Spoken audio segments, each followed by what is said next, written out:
3 years ago, Earth underwent a cataclysm. The animals and plants in the world started to change and evolve crazily and inexplicably. The entirety of human civilization was hit hard with countless casualties. In order to protect the world from being destroyed and uphold world peace, humans have awakened the ability to control monsters and use them to fight. He is a normal high school student whose parents were killed during the cataclysm. However, not only he does have a powerful and mysterious beauty protecting him, he even awakened a mysterious system, and when it comes to taming and raising monsters, he shall reign supreme. However, the Earth's cataclysm also caused the bizarre disappearance of his grandfather. In the face of deadly dangers that are coming one after another, there is only one path he can take, and that is to become powerful and become the strongest monster trainer, also to succeed in evolving an epic grade familiar. However, in the future, he will one day realize that the epic grade monster evolution is just the beginning. Our main protagonist's name is Gao Peng. He is 18 years old, a student at Chang'an 3rd Senior High School, and his dream is to become the Imperial Ambassador. Previously, the team made a move which made Dummy and Dazai alerted, and made Gao Peng ask Dummy and Dazai what was wrong. Gao Peng noticed someone behind the tree, then he shouted to the people hiding to show their self. The captain nervously said they had been found out. The captain showed himself with their beasts and greet Gao Peng, which made Yao Huan confused. The captain said they are there to see if Gao Peng need help with anything. Then Yao Huan looked at his captain proudly because he thinks his captain is quick-witted. Gao Peng knows that the man is lying because the armor-piercing cone bee and the skull butterfly the man had are the familiars that are good at ambushing an enemy in the forest. Gao Peng thinks the two men definitely don't have good intentions. Suddenly Dummy notices someone, then Gao Peng and Dummy look at the man hiding in the tree. The captain said it was his brother and they should relax because they have no ill intentions. But in reality, the captain is nervously wondering how Gao Peng and his beast are so perceptive of their plan. Deng Sen showed himself with his beast named Mithril Cockroach. It was level 18 elite and it was in excellent grade. The cockroach's attribute is gold, and its weakness is electric. Then Deng Sen agreed to his captain's word and said he had to use the bathroom, that's why he just came. Gao Peng looked at the Mithril Cockroach data and thinks it was a rare type of variant, and luckily Dazai can counter it so there's nothing to be afraid of. Then Gao Peng said he don't think he need help, especially if it was that kind of help.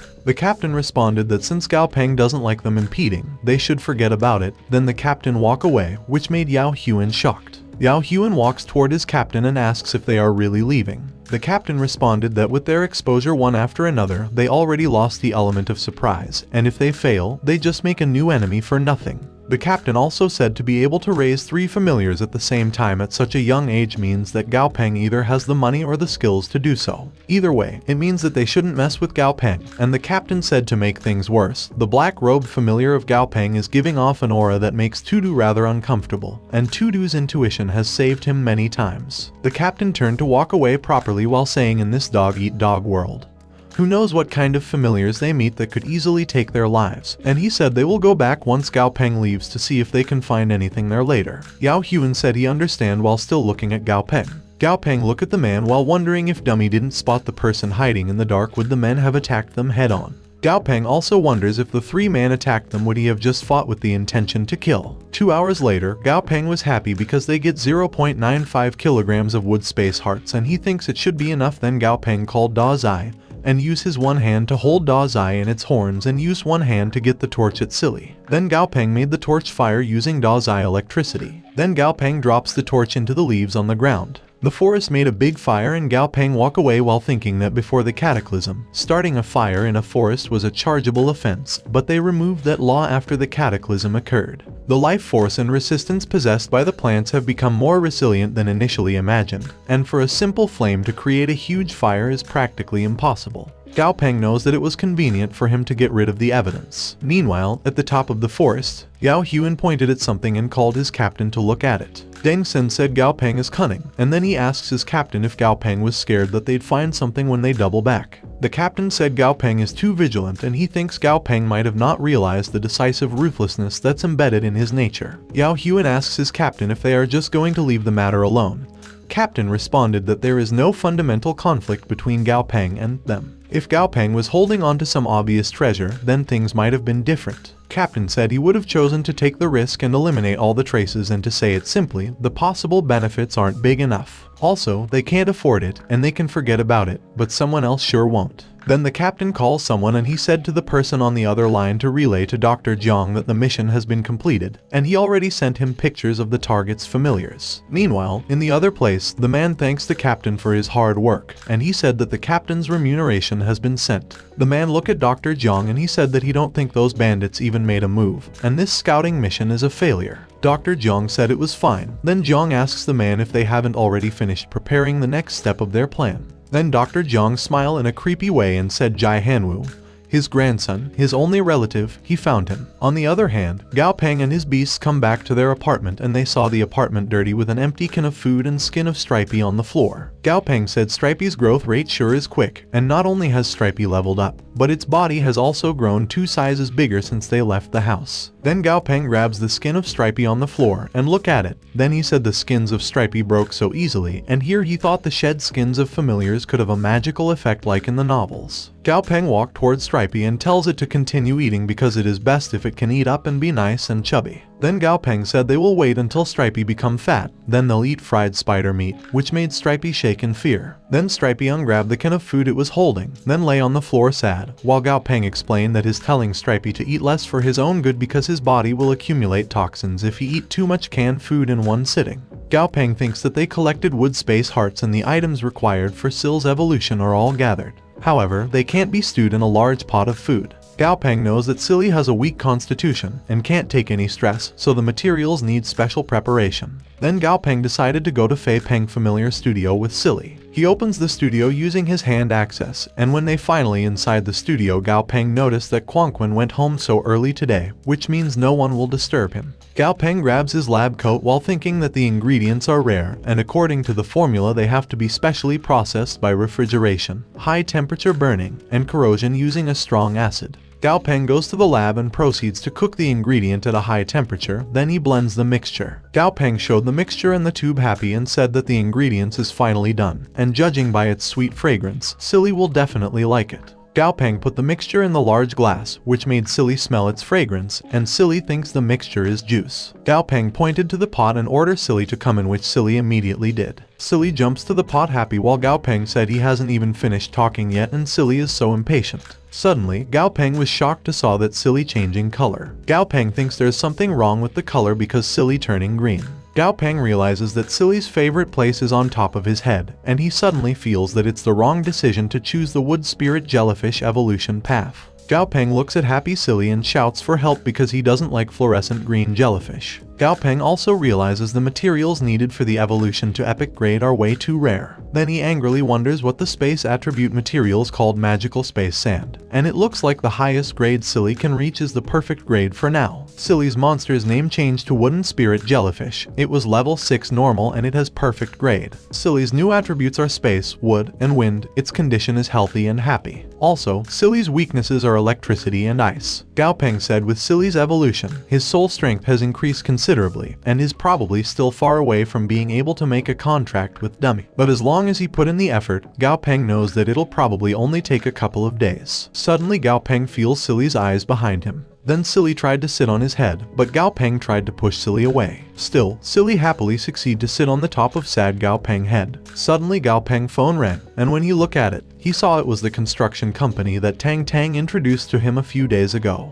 Gao Peng wondered why Manager Lai called him so late when the details of the workflow had already been finalized. Gao Peng answered the call, then Manager Lai asks if he have a minute because they encountered some problems while cleaning the villa and they need Gao Peng to personally come to take a look. Gao Peng asks what's the problem. Manager Lai responded that they found some variant plants inside the villa that impede their development work, and if they do not get rid of the variant plants, it will be impossible for them to continue with their repair work. However, if they remove the plants they would need to remove parts of the building, which is why they hope that Gao Peng can come and take a look. Gao Peng agreed, then Manager Lai said it was great because all of the workers are waiting for him on site, so he need to hurry. Gao Peng noticed something and asked Manager Lai to wait. Then Gao Peng asks if Manager Lai said all the workers are waiting for him on site right now. Then he asks if he really has such honor that many masters are working overtime for him without any extra pay. Meanwhile, Manager Lai, who is currently being hostage, responded that is a matter within their own organization. Then he asked Gao Peng to just hurry up. Gao Peng agreed and said he'll be there later. Then the man who was holding Manager Lai's phone ended the call. Dr. Jiang patted Manager Lai's head and said Manager Lai did a good job and his son will be having roast chicken tonight. On the other hand, Gao Peng was looking at his phone and said Manager Lai's words are very suspicious and he can't contact Tang Tang. Gao Peng decided to bring Dummy and Da Zai as a precaution.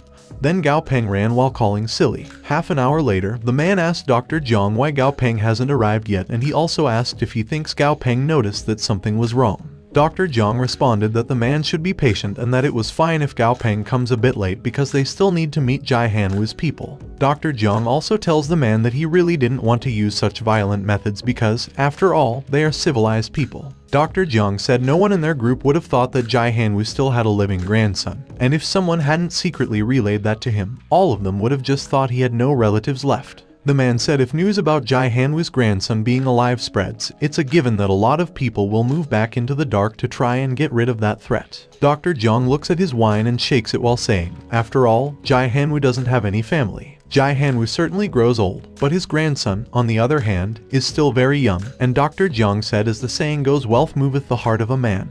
Then he said the Southern Sky Group is now a huge organization with different forces populating the higher-ups and everyone having their own motives and ideas. The man was shocked and asked Dr. Jiang if he mean that they have to kill Gao Peng. Then the man also asks why don't they just kill Gao Peng, and why waste time on such superfluous actions. Dr. Jiang threw his wine and said Jai Hanwu spent so much effort to protect and hide his grandson, so he must pay a lot of attention to ensure his safety. There are surely people protecting Gao Peng secretly, and if they move in right away, an accident is very likely. It'd be extremely problematic if they alerted Jai Hanwu. Also, Dr. Jiang asked the man who said that he wanted to kill Gao Peng.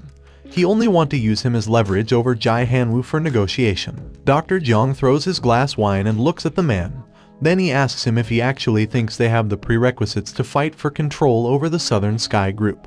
The glass wine broke into the ground and Dr. Jiang said if they killed Jai Hanwu's grandson, they had to face the wrath of Jin Hanwu, and ultimately, the only benefactors would be those who have the prerequisites and capabilities to compete for the spot. Dr. Jiang also said the research unit isn't among the top in the Southern Sky Group, and there are at least 30 people who are on the same level as him. Moreover, apart from research units, there are still a few major security units, and even if the only heir of the Southern Sky Group were to pass away, the position is too far away from him. Dr. Jiang smiled and said why should he dirty his hands when he can benefit more by muddying the water because, after all, it wouldn't be wrong to consider Gao Peng as the prince who would inherit the throne one day. Even though they're on opposite sides right now, their world's definition of a friend and enemy is never that simple. They just need to wait till he gets his benefits and expands his laboratory tonight. Then he knows Gao Peng can't refuse his capitulation in the future. Dr. Jiang checked the time and said it was about time and Jai Hanwu's people should be there. Then he asks the man to help him keep an eye on Manager Lai, which made Manager Lai shake in fear and said Dr. Jiang shouldn't hurt him. Dr. Jiang showed his butterfly beast while asking Manager Lai not to be nervous because he's a respectable researcher, and not the same as those hooligans. Then Dr. Jiang's butterfly beast flies toward Manager Lai, and then the butterfly sprinkles dust on Manager Lai, which made Manager Lai collapse to the ground. Dr. Jiang looked at Manager Lai sleeping and said Manager Lai should rest for a while because he can't have him meddling in the following matters. Dr. Jiang also said it's a pity that there'll be one less person to witness his success tonight. Suddenly something fly into the sky fast. Then the man pointed at it and called Dr. Jiang to look at it. Then they saw a dragon beast flying in the sky. Meanwhile, in Chang'an's military region, the military bird beast is currently relaxing in its nest. Suddenly the bird feels something and screams loudly, which made the military wonder what's happening. Then he asks his comrade if the ape from the Dark Ember Forest is out. His comrade disagrees and he thinks it looks like the Golden God discovered something and they should hurry up and investigate. The chief arrives and tells the military that there's no need to investigate because that person from the Southern Sky Group is there in Chang'an. The chief said there was no need to worry and he just need to sound the alert as usual, which the military immediately followed. The chief looked at their bird beast and said a storm is coming. On the other hand, Jai Hanwu and his beast arrive in front of Dr. Jiang, which made Jiang said he has Gao Peng in stuttered words. Jai Hanwu warned Dr. Jiang to think clearly before speaking. Dr. Jiang looked at his people that were dead on the ground, and he explained that what he said just now was nonsense, and he spewed due to nervousness. Then Jiang begs Jai Hanwu to give him a chance to speak. Jai Hanwu asked him who told him about Gao Peng. Dr. Jiang responded that Jai Hanwu shouldn't be hasty because he didn't let anyone know about Gao Peng. However, he has set up a program, and as long as he doesn't decode the program on time, The program will send news about Gao Peng to the mobile devices of every employee in the Southern Sky Group. Jai Hanwoo tells Jiang to forget it because everyone has their own will, so he won't force him to tell. Then Jai Hanwoo starts to walk away, but Dr. Jiang shouts that he'll tell him, and he said it was Secretary Liu. Then he explained that he only wanted more funds and he never thought about hurting Gao Peng. As long as there are enough funds, he will certainly bring immense benefits to the Southern Sky Group. Jai Hanwoo touches Beast and said seeing that Jiang actually worked hard, he'll let him have a good time, which made Jiang beg for forgiveness, but it was too late. Jai Hanwoo looked at the dead Jiang and said Jiang is a fool because he would never be threatened in any way. Then Jai Hanwoo clicks his device bracelet to contact his people. Jai Hanwoo orders his people to investigate Jiang because he probably set up a program. And if they can find the program, they should destroy it, and if they can't, they should let him know because Gao Peng is the heir to the Southern Sky Group. And that is an unchangeable truth. In the worst case scenario, Jai Hanwoo will simply need to announce that to the public earlier. The man in the other line said he understood and then hang up. Suddenly Tang Tang arrives while Jai Hanwoo was looking at the place. Jin Hanwoo looks at Tang Tang and thanks her for her hard work. Jai Hanwoo tells her that when he just returned from overseas, he couldn't fully control the group because the group was in a state of chaos, and the death of Gao Peng parents overshadowed news about Gao Peng. Jai Hanwoo said he could only send his people to find any remaining clues so that Gao Peng could grow up in peace. Although the forces within the group has gradually stabilized, there was no need to rush bringing Gao Peng over, and the sort of free-roaming grooming method can better train a person's willpower. Also, Gao Peng's talent has far exceeded his expectations. Jai Hanwoo patted his beast and said he have some business to attend to, so he'll leave the cleanup to her, which made her shocked. Tang Tang asks his teacher Jai Hanwoo if he isn't going to visit Gao Peng tonight. Jai Hanwoo looked at her and said they should wait for a more suitable opportunity. Also, for Gao Peng, a rock-solid heart and soul are so much more precious than any obtainable object.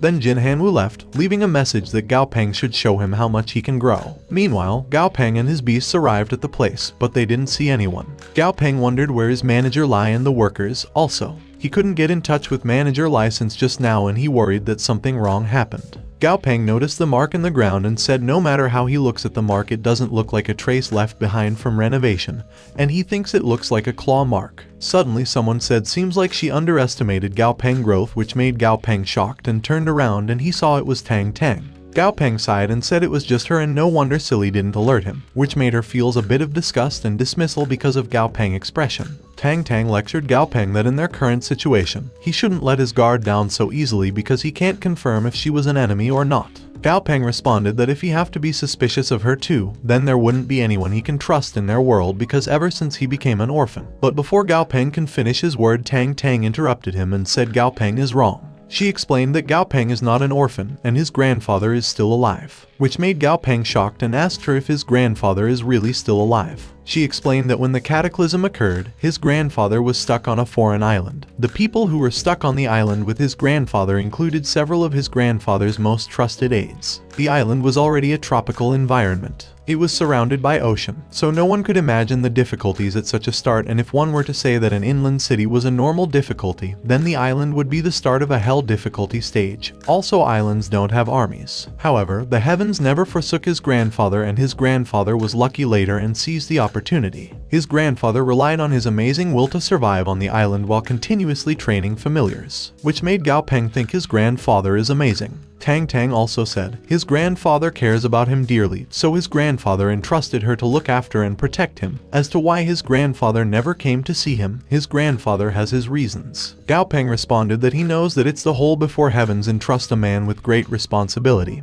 He shall be tested kind of thing. Gao Peng said he knows his grandpa's personality. His grandfather must have felt it wasn't safe and thought that it would easier to protect him by keeping him hidden, and his grandpa wants to test him, hoping that he would grow on his own as quickly as possible. Gao Peng looked away and assured Tang Tang she won't have to worry because he understands his grandfather because he is his family, which made Tang Tang feel happy while looking at Gao Peng. Suddenly Gao Peng happily jumps forward to her and asks what his grandfather familiar and what grade is it, and if it is incredibly strong. Tang Tang just responded that he will know the answer in the future, which made Gao Peng sad. On the other hand, his grandfather was looking at them in the sky with his beast. Jai Hanwoo happily said Gao Peng understand him, then he said he'll be waiting for when the time comes. The next day, Gao Peng looks at the people gathered in one place with an ambulance and he wonders what happened. Gao Peng come to take a look and saw one student lying on the medical stretcher. Then he asked his classmate if the student accidentally lose his footing.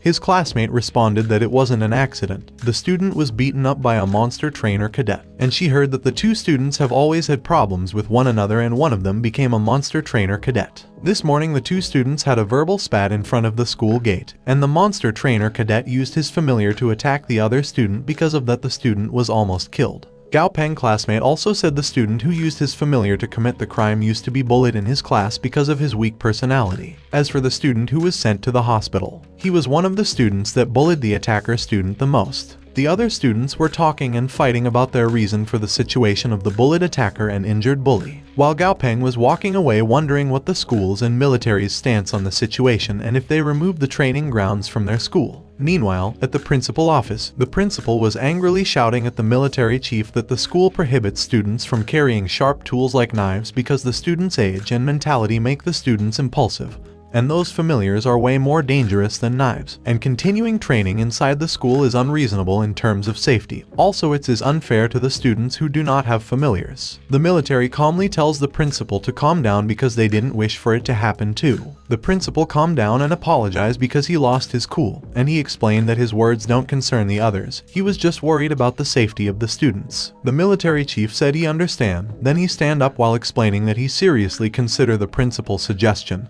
and that he will also relay it to the higher-ups, but he can't guarantee the principal what the result will be. The military walked to the door and said that right now nowhere is really safe anymore and all he can do is to try to stop things like their current situation from happening with the power of the law. Then the military chief left, leaving the principal sigh and worry. At the Chang'an military region, the military chief tells his chief instructor everything that happened at the school, and the instructor chief agreed and said the school should be a place for studying.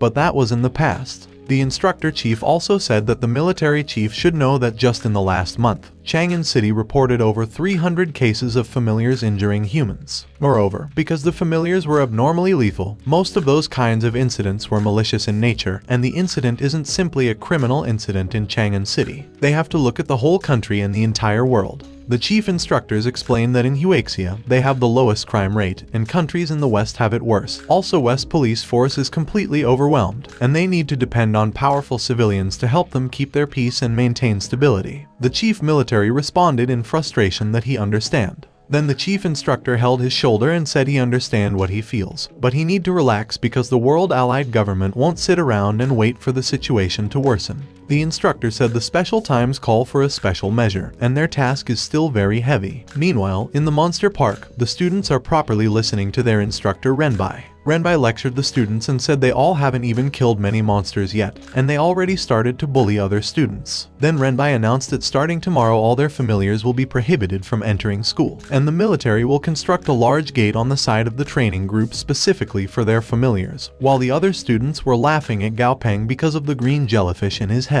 Gao Peng tried to remove Silly from his head, but Silly don't want to go. Then Gao Peng said he heard that jellyfish wolfberry soup is taste good, which made Silly shocked him in fear. Then Silly gets a bottle of juice in his inventory, then gives it to Gao Peng while saying Gao Peng should drink juice and not jellyfish soup. Renbai called for the students' attention and said it'll be time for the entrance examination for college in 2 months, and time waits for no man. The results of their last 2 months of training will significantly affect and even determine their final results. Renbai said to the students that they shouldn't think that a good result is useless because all the big groups, the military, and the government will throw a baton at all the monster trainer cadets with excellent grades, and those individuals who possess special talents will receive focused training. No matter the treatment or prospect, it'll be far beyond those of normal students. Then Renbai pointed to the screen behind him and asked the students to take a look. Renbai explained that the first set of the entrance examination for college questions for monster trainer cadets is out because they were sent to various base cities in multiple countries across the world. According to the document disseminated, the exam will be divided into 3 rounds. The first round will be a unified examination across the country. They will lead their familiars to challenge monsters. Firstly, the students can select the tier and grade of the monsters, but the monster type will be randomized. At the same time, They cannot choose monsters with specific attribute advantages in the battles. If the monster has an attribute that is advantageous over their familiar's monster attribute, they will have one chance to change the challenging monster. And of course, if their familiar is successful in defeating a monster with an advantageous attribute, then they will get a 10% bonus. The base points given for normal tier monsters are 10 points, elite tier monsters give 50 points, and commander tier monsters give 500 points. Based on the points, excellent grade monsters with the same level will provide bonus points of 50%, and perfect grade monsters with the same level will provide bonus points of 100%. Secondly, the number of monsters they challenge cannot exceed the number of monsters they possess, and if they only have 3 familiars, then at most, they will be able to battle 3 monsters. That rule is to prevent examinees with high-level familiars from selecting a large number of low-level monsters to grind their points. The first round of their exam is essentially the finish line for most of the students. Only a few excellent students will meet the requirements to take the second round of the exam. The second round of the exam will be a real combat survival mission in the wilderness. Moreover, the proceeding will be broadcast live nationally, and the specific rules will be announced after the first round of the exam. However, as long as they can meet the requirement for the second round of examination, they can essentially get admitted to a prestigious university. Renbai also said for their third round of the exam, they need to wait until they've earned the right to participate in the second round of the exam before they let them know. Renbai said he hoped all the examinees won't waste their time, and he believed they had experienced the 3 years of calamity equally. It wasn't easy to achieve their exams, and he hoped that all the students treasure it, and the military instructors will provide the students with extra training in the remaining time. Gao Peng said with his skill set, he can participate in the year's exam even though he is just a sophomore, and he realizes that he needs to promote Stripey to a perfect grade as fast as possible. Renbai walked to the side of the monster in the cage and he said after their begging over and over, they've finally given special approval for the mutant Deadleaf Locust. Then he asks who wants to train first. The monster name is Deadleaf Locust, a gigantificated variant. The Locust grade is excellent and it was level 10 normal. Gao Peng look at the Locust data and he thinks that Stripey has grown to level 10 during the period, and in terms of level and grade, there's not much between Stripey and Deadleaf Locusts. Also, the Locust is the perfect opponent for training. Moreover, Gao Peng knows that locusts are originally the prey of spiders, so Stripey has the upper hand. But Gao Peng look at Stripey who currently hiding behind Da's eye and he wonders why Stripey is so timid. Then he remembered that Stripey was ruthless when it attacked him last time and maybe it was a stress response after being frightened. Then Gao Peng raises his hand and tells Renbai that he'll go train first again, while Stripey is hiding behind him, which made Renbai ask if he had another one to train. Renbai tells Gao Peng that under normal circumstances, monster trainers put everything into training their first familiar, and they only begin training a second one after the first reaches commander tier. That's only because commander tier familiars have the ability to preserve one's life genuinely. Renbai also tells Gao Peng that he's one of their outstanding students. Training multiple familiars at the same time will waste a lot of his time and effort, especially during a crucial period like before the entrance exam. And his best option is to advance one of his familiars to the commander tier so that he can obtain points from commander tier monsters. Gao Peng thanked Renbai for his advice, but Gao Peng said he already planned the training thoroughly, so it won't be a problem for him. Gao Peng also thinks although Renbai is saying that for his own good, he can't tell Renbai that he can easily promote a familiar's grade with the help of the system. Then Stripey shakily enters the cage where Locusts was, while Gao Peng cheers Stripey outside the cage. Stripey looked up and saw the Locust in the ceiling of the cage. Then Stripey shakingly tells to Locust not to hit him. Gao Peng classmates ask him why isn't anything happening, if the familiars are going to fight or not, and should his Teddy go first instead. This made Gao Peng think his classmates is a good match because one is suspicious while the other one is cowardly. Gao Peng said he finally understands what Renbai meant about his familiars having differences in personalities. In the same first battle, Dazai and Stripey are completely different. Dazai is aggressive and it took the initiative to attack its prey. On the other hand, Stripey chooses to defend itself and run away. If the floor weren't cement, Stripey might have dug a hole in the ground to hide. Gao Peng look at Stripey and thinks Stripey need to experience something like that. If he wants to grow, Stripey needs to experience combat. Suddenly the Locust attacked Stripey, then the Locust grabbed Stripey claw and threw Stripey into the air, which made Stripey shocked. Gao Peng panics because he knows that the Deadleaf Locust wants to fight in the air, and the situation gives the Locusts an upper hand and only the Locust mutant creature possesses the strength to lift Stripey into the air. Stripey attacked the Locust using its web while in the air, which made the Locust stick on the ground. Stripey landed on the ground and shielded itself shakingly. The locust broke the web and attacked Stripey repeatedly. Ting tells Gao Peng that his little spider is pretty strong because it diffuses the attack of a special mutant.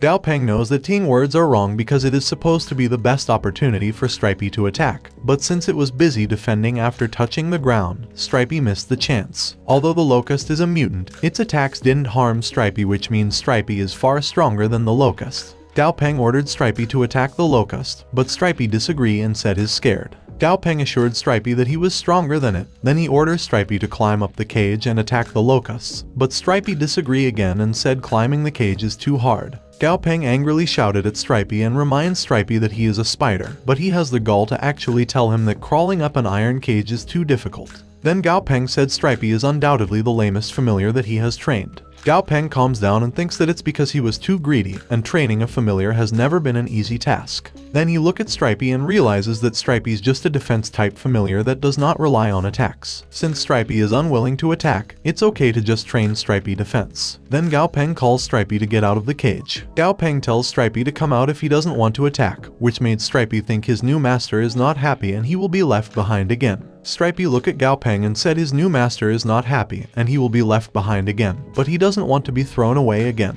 Suddenly, Stripey crawled to the cage and looked down at the locusts. Stripey angrily looks at it while saying he doesn't want to be thrown away. Then Stripey jumps to attack the locusts. Then Stripey attacked the locust using its claws, which made everyone praise Gao Peng and cheer for Stripey, but Gao Peng thinks Stripey's condition isn't right. Gao Peng saw Stripey's status is aggressive and out of control. Then he saw a warning because Stripey's desire to fight had increased drastically, and staying in the state for a long time will cause irreversible damage to Stripey. Stripey attacks the locust using its web, then he stabs the locust using its claws repeatedly and angrily. Gao Peng reaches Stripey and he grabs Stripey to stop attacking. Then Gao Peng tells Stripey that he did great, and Gao Peng apologizes for what he just said, and he said Stripey was amazing. Stripey looks at Gao Peng while it's still thinking that Gao Peng is angry and he needs to fight because he doesn't want to be thrown away, and Stripey's status is still aggressive and out of control. Gao Peng smiled at Stripey and said he'll never leave him behind because he is his monster trainer. They are partners. Then he asks Gao Peng why in the world would a person leave his partner behind. Then Gao Peng ordered Stripey to come out because it was enough. Stripey looks at Gao Peng softly and asks if his word was true. Also, Stripey's status is back to normal. Gao Peng patted Stripey and assured Stripey that he won't ever throw him away, while Renbai looked at them. Renbai remembers Gao Peng asking him to open the cage and let him in because his familiar's condition isn't right, and he needs to go save it. Renbai knows that intervening in a fight between familiars is a very dangerous thing to do, but Gao Peng didn't even hesitate, and perhaps the reason Gao Peng managed to achieve such excellent grades is because Gao Peng is fearless. Then Renbai sighed and said it'd be great if someone with that kind of talent become one of them. 1 week later, Gao Peng was looking at Stripey, who's finally lost weight after 1 week of training. Stripey no longer feared combat, but in his spare time, he still consulted Renbai and formulated a fighting style where the main goal is to deplete the enemy's stamina in order to avoid engaging in head-on battles. Gao Peng looked at Stripey, who currently upgraded to level 13 playing with Silly, while thinking that he has thought a lot ever since Stripey lost control last time. The aid the system provides him with is immense, but if he relies on the system too much and expects that everything will go smoothly, he will eventually end up at a big disadvantage, no matter the fighting tactic or his control over the information. Gao Peng knows that he is still too inexperienced and he needs to take it slow and not expect immediate success. Then he looks at the peeled skin of Stripey and he thinks each time he throws the skin of Stripey he feels like it was a waste. Also, he heard that spider exoskeletons or spider peeled skin can be used as medicine. Then he decided to try dipping it with egg, flour, and sugar and frying it. Gao Peng thinks he's one of the Celestial Empire's people after all and there's nothing he can't eat, and if it has poison, he has Dazai, which made Dazai confused. Gao Peng started cooking, and when he tasted it he said it was so delicious, and adding cumin powder would make it perfect. Gao Peng called Stripey and Dazai to have a taste of it. Then Dazai ate it and said it was delicious, but Stripey said he feels that Gao Peng made has a familiar taste. Gao Peng put his apron on the handle while thinking that since Stripey level has increased, his soul strength should have increased too. Then he decided to try signing a contract with Dummy again. Gao Peng tried to make a contract with Dummy and asked Dummy if he was willing to become his familiar. Dummy smiled and said he do, which made Gao Peng and Dummy contract successful. Gao Peng happily said it was a success and his soul has indeed increased. Then he smiled at Dummy and tells Dummy to guide him for the rest of his life. which made Dummy smile and agree. The second wilderness training day arrives. The students were on the bus, and Gao Peng was peacefully sitting at the back of the bus while relieved because it was finally time for their second training. And he remembered the last time they encountered a scary anaconda by just casually walking around the jungle, so they had to remain vigilant for the rest of the days. But this time, he brought Dummy and Dazai so they can finally explore the place properly. Suddenly, he hears his classmate talking angrily about someone who locked them in the safe house before. But his classmate said they don't know who it was because they didn't see the face who locked them, and they said if they saw that someone, they have 100 methods to make sure that some won't be able to stay at their school. This made Gao Peng realize that those people were he locked in the safe house before, and he thinks fate is a funny thing. The students' bus and their beast bus arrived at the valley. Dummy and Dazai stand up to get down, which made the other beasts shocked in fear. Then Dummy and Dazai, who are currently wrapped around Dummy, walk toward Gao Peng. While Gao Peng realizes though Dummy's level isn't high, the aura of an epic grade is enough to suppress the other familiars. Gao Peng orders Dummy to suppress his aura a bit, then he orders his beasts to follow him. The other student who's looking at Gao Peng angrily asks why Gao Peng is so cocky about his familiars. Inside the valley, Gao Peng and Dazai were on Dummy's shoulder while Dummy is walking. Gao Peng said he didn't team up with Ting this time because it's easier to get things done if he's alone, and he believes that the more people, the harder things will become. Dummy said he will protect Gao Peng. Then Gao Peng asked Dummy where did he learn those words. Dummy said he learned it at an Armor Baby show, which made Gao Peng realize Dummy learned it from a children's show. Suddenly something jumped in front of them, which made Gao Peng shocked. Then he said the direction that something disappeared is to the pond where they encountered the green-skinned frogs last time.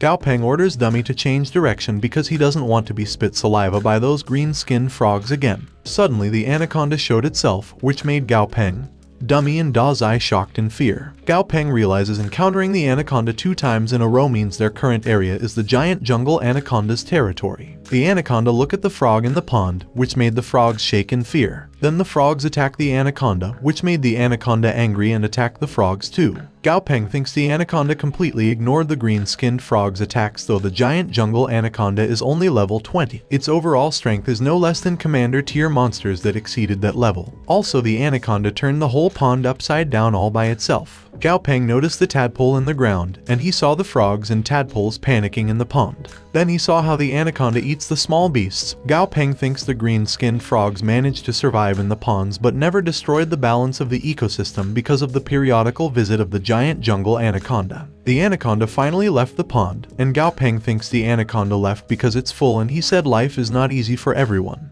Gao Peng also realizes that there's only a slight difference between the level of the anaconda and Dazai. Also, Dummy has a higher grade than the anaconda, but it's still best to avoid direct conflict with the giant jungle anaconda. Gao Peng ordered Dummy something. On the other hand, in the bush, the frog and tadpole look at their pond sad because others of their kind were killed and eaten by the anaconda. Suddenly, someone grabs the frog hiding in the bush, and the frog who has been snatched ended up being cooked. Gao Peng happily said the frog muscle is sweet and has a lemongrass aroma, and he said no wonder the anaconda made periodical visits because the green-skinned frogs really tempted it with their delicious meat. Suddenly Dazai hears something and look in another direction alerted, which made Gao Peng shocked and asked Dazai what was wrong. Gao Peng looked up and saw a black light horse. The black light horse is level 14 and has excellent grades. The horse attribute is dark and its weakness is ice. Gao Peng turned to look at the horse who currently running away, and said it was a high lethality, a pitch black body, and it looks like a shadow. Then Gao Peng said he want to collect it because the horse type of mountable familiar is way too cool.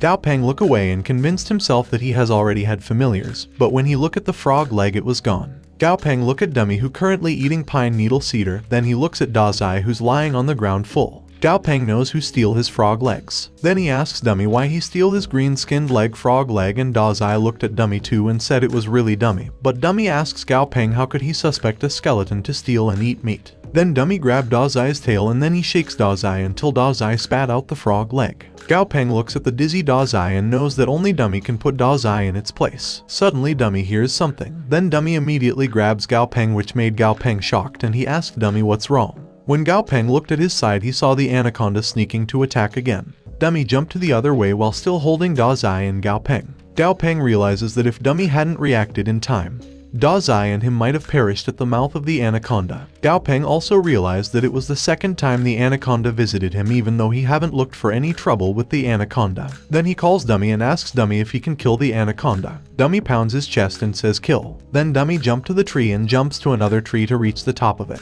Then Dummy saw the anaconda in the distance, but Dummy still jumped off the tree with a force which alerted the anaconda, and when the anaconda looked up, it saw Dummy in the sky. Then Dummy landed a punch in Anaconda's face, which made the anaconda one tooth falls out at its mouth. The anaconda screamed with anger, but Dummy immediately punched the anaconda in its chin, and he punched it again in its body, which made the anaconda lightly injured. Dummy punched the anaconda over and over again, which made it moderately injured. Gao Peng said Dummy's combat ability has once again amazed him. Dummy punched the anaconda with force, which made the anaconda move away from its position. The anaconda tried to stand up, but Dummy grabbed its face. The anaconda's eye released a red aura, and Gao Peng saw that the anaconda's status had changed to Berserk. Gao Peng shouted to tell Dummy to be careful of the anaconda's trump card, which made Dummy look at Gao Peng for a second. And when he looks back at the anaconda, it's spinning. Then the anaconda spun uncontrollably, which made a tornado and made Dummy fly on the ground. Dummy sit back and saw the anaconda changed its body. Gao Peng asks the injured Dummy if it can still stand up.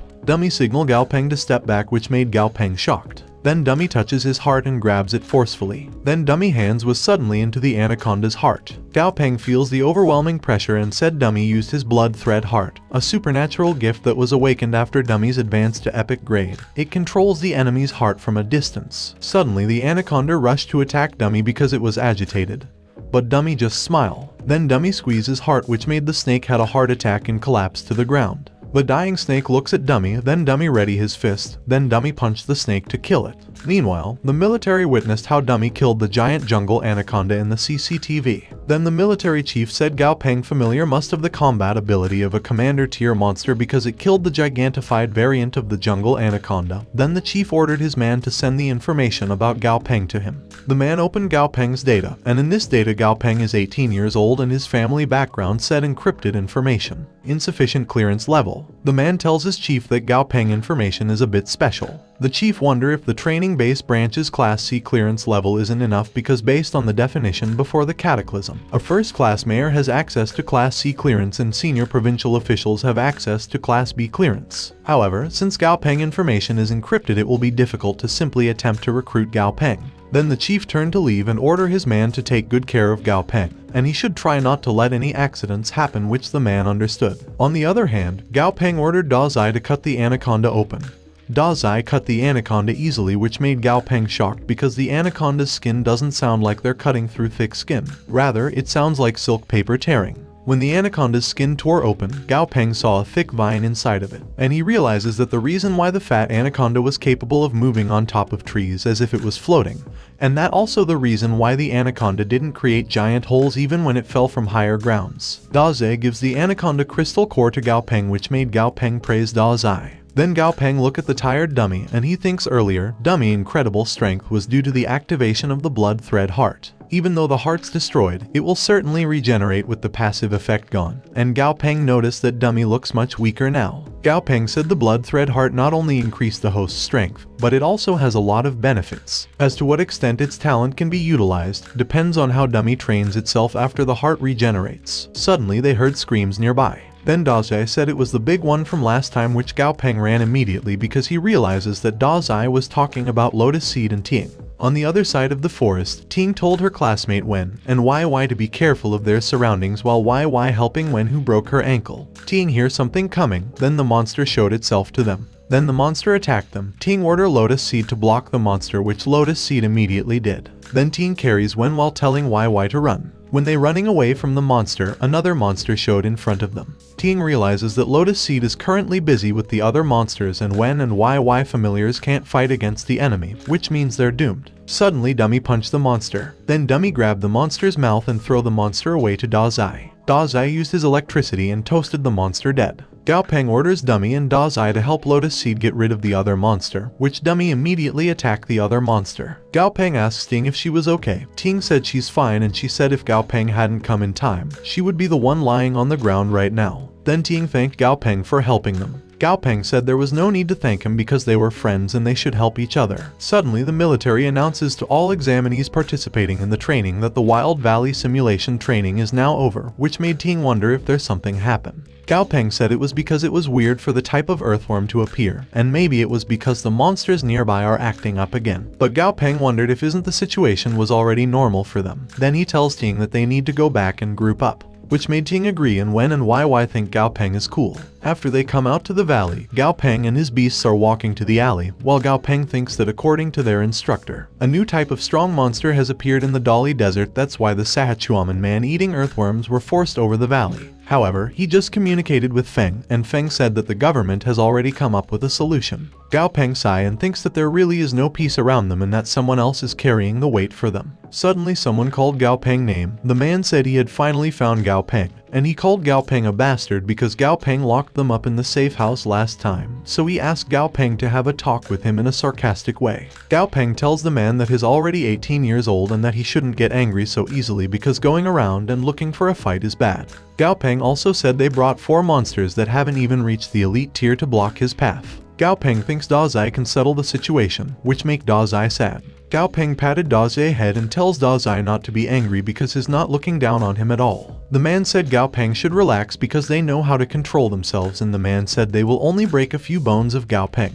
Then he orders his beast named Black Rajinkong to attack Gao Peng. Gao Peng notices that the man bought equipment for his familiar, and Gao Peng knows that for most familiars, their body parts are already their most lethal weapons as they're equal to steel, and Gao Peng worried about the man's IQ. The monkey attacked Gao Peng, but Gao Peng just sigh and order Dummy to teach the little monkey a lesson. Dummy grabs the monkey's neck and lifts it up. Then Dummy flicks the monkey's forehead, which made the monkey owner and his friend shocked. Dummy let go of the monkey and patted it. Then the monkey run behind his owner, which made his owner shocked and asks his beast why a 7-foot gorilla hiding behind him like it was a bullied daughter-in-law. The man looks at Gao Peng and thinks he didn't expect Gao Peng's familiar to be strong, and he thought the only reason why Gao Peng won Renbai's favor was because Gao Peng knew how to flatter people. The man decides to back off in the meantime and find another chance to get back at Gao Peng. Then the man apologizes to Gao Peng and said it was all just a misunderstanding.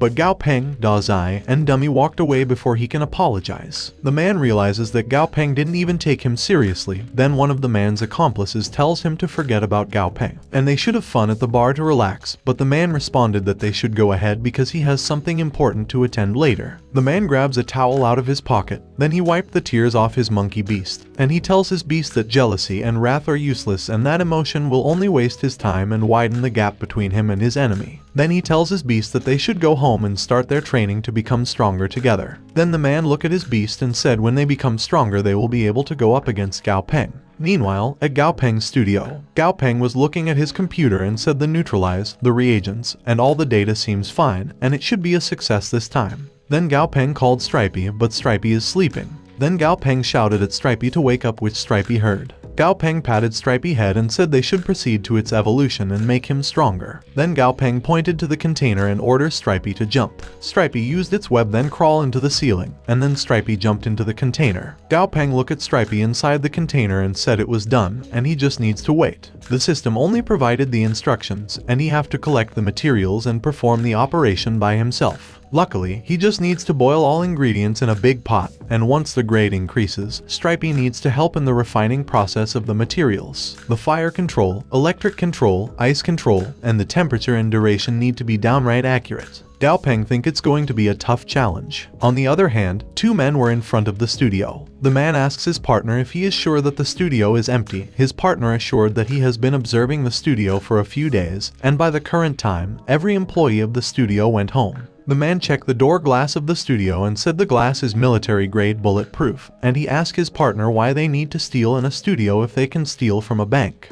His partner responded that everyone now uses credits for transfers, there is no use for money, and he knows studios have some experimental material. That material can easily fetch hundreds of thousands or even millions of dollars. Then the man gets some slime on his beast and said they should hurry up to open the door. The man looked at his partner and said they don't need to worry about leaving their fingerprints. Then the man said it's his turn. The other man responded that his beast can regenerate infinitely, but his can't while holding something in his hand. The man was holding a mosquito beast inside the case. Then the man walked toward the door to install the crystal with a beast inside, while his partner told him that he can buy any powerful monsters he wants as long as have the money. The man finally installed the crystal and he wanted his partner to be careful of the flying glass after the explosion. Then the man clicks the button which releases a pink smoke that made the mosquito free to the crystal. The mosquito attacked the glass which made a small hole in it and alerted Gao Peng. Gao Peng checks the surveillance camera because he thinks the noise came from the studio's main door. Gao Peng saw the security camera set up at the staircase seemed to be fine. but he can't see anything, which made him think something probably covered the lens, and he thinks people with ill intentions are on the other side of the door, but he doesn't know if the people are there to kill or just to steal things. Gao Peng immediately calls the police to report that someone wants to do something evil to him. On the other hand, the two men were inside the studio searching for something to steal. Then one man saw the other door with a light and said he thinks some equipment is still in operation. The two men walked closer to the door and saw that it was the laboratory. Then they said there should be valuable materials inside and they should go inside and check. The two men enter the laboratory and saw a big container with blue liquid, and there is something inside the container that made them wonder what is it. The man who's currently holding a small centipede said it's definitely very valuable and they should smash it first. Suddenly the centipede bites the man's hand, which made the man shout in pain while growing a big arm. Then the other man throws a big hammer. On the other hand, Gao Peng was hiding behind the curtain and thinks the situation is bad because if the men destroy the experimental cylinder, Stripey's evolution will most likely fail, and Gao Peng knows he needs to stall them. Then Gao Peng called the two men, which made the two men shocked. Gao Peng shows himself and tells the two men that they must be tired after such thorough searching. Then he asks the two men if they want to take a seat and have some tea. The two men just look at each other, then suddenly one of the men attacked Gao Peng using a big hammer, which made Gao Peng drop to the ground bleeding. One man asks his partner if Gao Peng is dead, and his partner said if Gao Peng is not dead, he will be soon. The man said Gao Peng messed with him and that was his consequence, while the container behind them slowly broke. And the virtual screen said the dark evolution of the shield demon armored spider was a success. The two men were busy stealing things inside the laboratory while they were being watched by something. Suddenly that something walked toward the two men, then Stripey attacked them. The police car arrived outside the building. Then the police walked toward the studio and saw that the main door of the studio has been destroyed. Suddenly one police officer smelled blood. Then the police officers run inside the studio because they think the caller might endanger. The officer arrived at the laboratory where they saw two men laying on the ground dead. The two officers were shocked and said the two men were brutally killed and they should hurry to report to the chief. Suddenly Gao Peng asks them if they are the police, which made the police officer shocked and point their guns at Gao Peng, and tells Gao Peng to put his hands over his head and get down, which Gao Peng did and said he was the one who called the police. The police officer saw Gao Peng with Stripey protecting him. Gao Peng introduced himself and said he is the victim and they can check his information. After the incident at the police station, one of the police officers was shouting, asking Gao Peng why did he kill the intruders. Gao Peng responded that it was self-defense. The policeman angrily asks if continuing to attack the intruders after they've died is considered self-defense. Gao Peng responded that the intruders were the ones who attacked him first. Then he asks the police officer if they can't see the wound on his head. The policeman shouts at Gao Peng to say that he shouldn't change the topic and he should answer his question honestly. Suddenly someone knocks on the door. Tang Tang with a police chief opens the door. Then the police chief said the result of the investigation is out, and the two people who died are the ones who broke and entered and attempt to murder. Gao Peng only acted out of self-defense and Gao Peng was free to go. Outside the police station, Gao Peng asks Tang Tang if his grandfather knows what happened to him. She responded yes, and she said his grandfather was extremely angry and worried when he heard that he was sent to the police station. Then she asks Gao Peng how is his injury and if he wants to go to the hospital. Gao Peng said most of his injuries were absorbed by Stripey and he only has some flesh wounds. Then Gao Peng pointed to the bandage on his face and said he did it himself because in the current situation, if he didn't have an injury, he would have been instantly charged with murder. Tang Tang held Gao Peng's shoulder and she said Gao Peng did well because to be kind to the enemy is to be cruel to himself. Then she asks Gao Peng to go home and rest well because she'll take care of the rest. Gao Peng comes back to his apartment and directly lay on his bed to rest. Suddenly he feels that there was an intruder beside his bed standing. The intruder attacked him, but fortunately he avoided it. Gao Peng said he thought the man is dead. The man responded that he had crawled out of hell to take revenge on him. The man continuously attacks Gao Peng while saying he knows that when the spider was killing them, Gao Peng wasn't unconscious at all. Then he asks Gao Peng why he didn't stop the spider. The man also said Gao Peng could have let the spider trap them with its spider web and then hand them over to the police. If Gao Peng do that, they wouldn't have died that way. Gao Peng responded they wanted to kill him, and they need to learn how to be ruthless if they want to survive in this world. Suddenly someone grabbed Gao Peng's shoulder, which made Gao Peng shocked. And then the man who was holding a big hammer behind him tells him that he should explain to the King of Hell, then attacked Gao Peng using a big hammer. Gao Peng wakes up in shock. Then he sits up while can't believe that he dreams about the intruders, and he wonders if he was scared that the intruders come to take his life or if is it just because of guilt. Gao Peng also thinks his bond isn't as strong as he thought it was. Then he looks at his beast sleeping next to his bed while thinking about life springs from sorrow and calamity. Death comes from ease and pleasure. For their sake, he must conquer himself. The next day, in some place, the chief military announced that yesterday, the New World Allied government united the world's top 12 monster trainer organizations and monster trainer leagues and applied strict control measures to all monster trainers. The Monster Hunting Association and the Monster Breeder Association have also announced their involvement in the Monster Trainer League, thus becoming the Monster Hunter Department and the Monster Breeder Division. They have also officially introduced the classification criteria of the familiars, thus dividing familiars into 4 categories, and it was Ordinary Tier, Elite Tier, Commander Tier, and Lord Tier. The chief said everyone can apply for a certificate based on the new classification, and when entering competitions and missions, priority will be given to those who possess certificates. The chief also announced that the year's first Monster Trainer College entrance examination is to be held in tandem with the Monster Trainer League and the New World Allied government. As the exam comes closer, the difficulty of the training will be increased, and for today's monster is an elite tier Skull-Winged Blue Bat. The chief said as encouragement, if they beat the Skull-Winged Blue Bat, the monster will be given to them as a prize. The monster is named a Skull-Winged Blue Bat. Its condition is healthy and sleeping. The bat level is 20 elite tier and its grade is excellent. Also, the bat attribute is a ghoul and its weakness are light and wind. One of the students said he'll go first. Behind him is his beast named Electric Luster Bear in a growth period. The bear is level 18 and its grade is excellent, and once matured and evolved into Commander Tier, will be demoted to normal grade status. The bear's attribute is electric and its condition is healthy and happy. Also, the bear's weakness said devouring the water spirit fruit could cause diarrhea and weaken its 4 limbs. The chief said that he should do his best, while the other student said the man who want to go first named Chen Hengqiao, and Hengqiao successfully evolved his familiar into an electric luster bear during the wilderness training. Gao Peng thinks the bear has an excellent grade and is level 18. Compared to the other familiars, he thinks the electric luster bear is not bad. The bear enters the cage and looks at the blue bat who currently sleeping upside down in the ceiling of the cage. Then the bear screamed, but the blue bat still peacefully sleeping, which made the bear stun for a second. Then the bear got angry and tries attack the blue bat, which made the blue bat wake up and dash behind the bear. Then the blue bat attacked the bear with supersonic, which made Hengqiao shocked.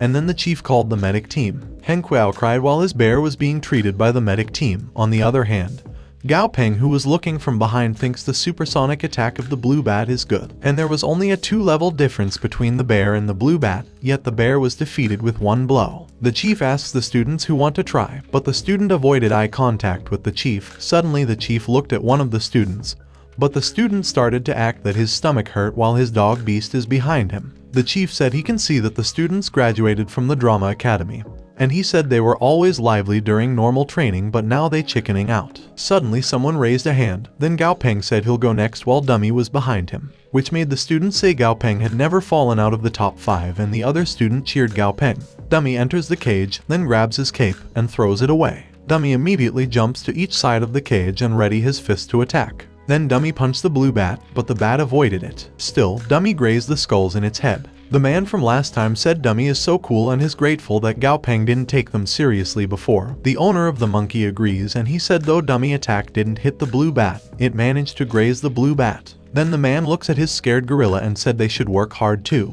The blue bat attacked Dummy using its supersonic, while the other students who are watching said if Gao Peng's familiar could fly, the situation wouldn't be so tense anymore. Gao Peng heard the other students and smiled because he already formulated a plan for Dummy right from the start. Although Dummy can't fly, its other stats are all higher than the blue bat, so as long as Dummy continues to wear it out, the blue bat's attack frequency is decreasing. Then Dummy jumps behind the blue bat ready to attack. Then he smashed the blue bat to the ground using brute force. Dummy gets down and punches the blue bat in the ground continuously. Then Dummy grabs and lifts the defeated blue bat out of the cage. Gao Peng faces the chief military and asks if the chief will keep his word and if he can do as he pleases with the skull-winged blue bat. The chief agreed and said he can do whatever he want with it. Then Gao Peng asked the other students if there was anyone who is interested in the blue bat, and it will cost them not 199, not 299.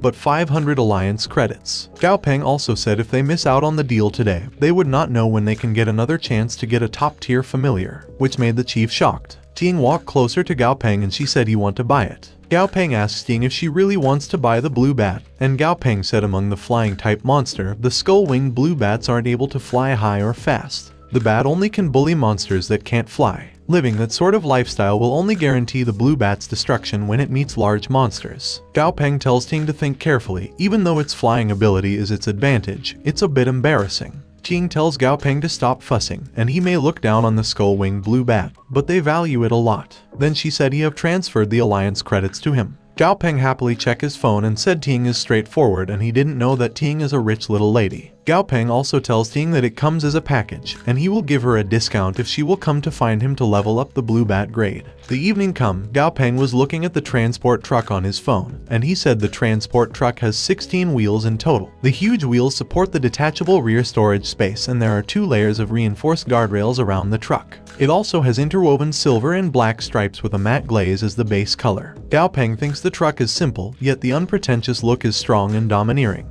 Then Gao Peng tells Dummy that they should buy it, because the Steel Black Dragon Series 3 is his dream car, and the driver's seat is a bit larger than a typical off-road vehicle. Also, the interior is luxurious. Gao Peng said he can store all of his beasts inside. Then Gao Peng looked at Dummy and said the most important thing is that the truck style suits him well, strong and domineering, the qualities of a real man, while Tang Tang heard all his words behind him and looked at Gao Peng in confusion. She coughed to clear his voice, which made Gao Peng look behind him shocked. Gao Peng saw Tang Tang and he asked if she was taking her cat for a walk. She responded that it was just an average cat and that it was dirty when she first found it. The cat's hair wasn't long and had green mucus running out of its nose. The monster is named Night Shadow Cat. It was level 36 commander and had a perfect grade. The cat's skills are Shadow Power level 2, and its weaknesses are it cannot eat white leaf catnip because its limbs will become unbalanced and will turn into something indescribable. The cat was confused, then it tried to jump off at her hand, while she tells the cat that she take back her words and said the cat's fur was already long when she first found it,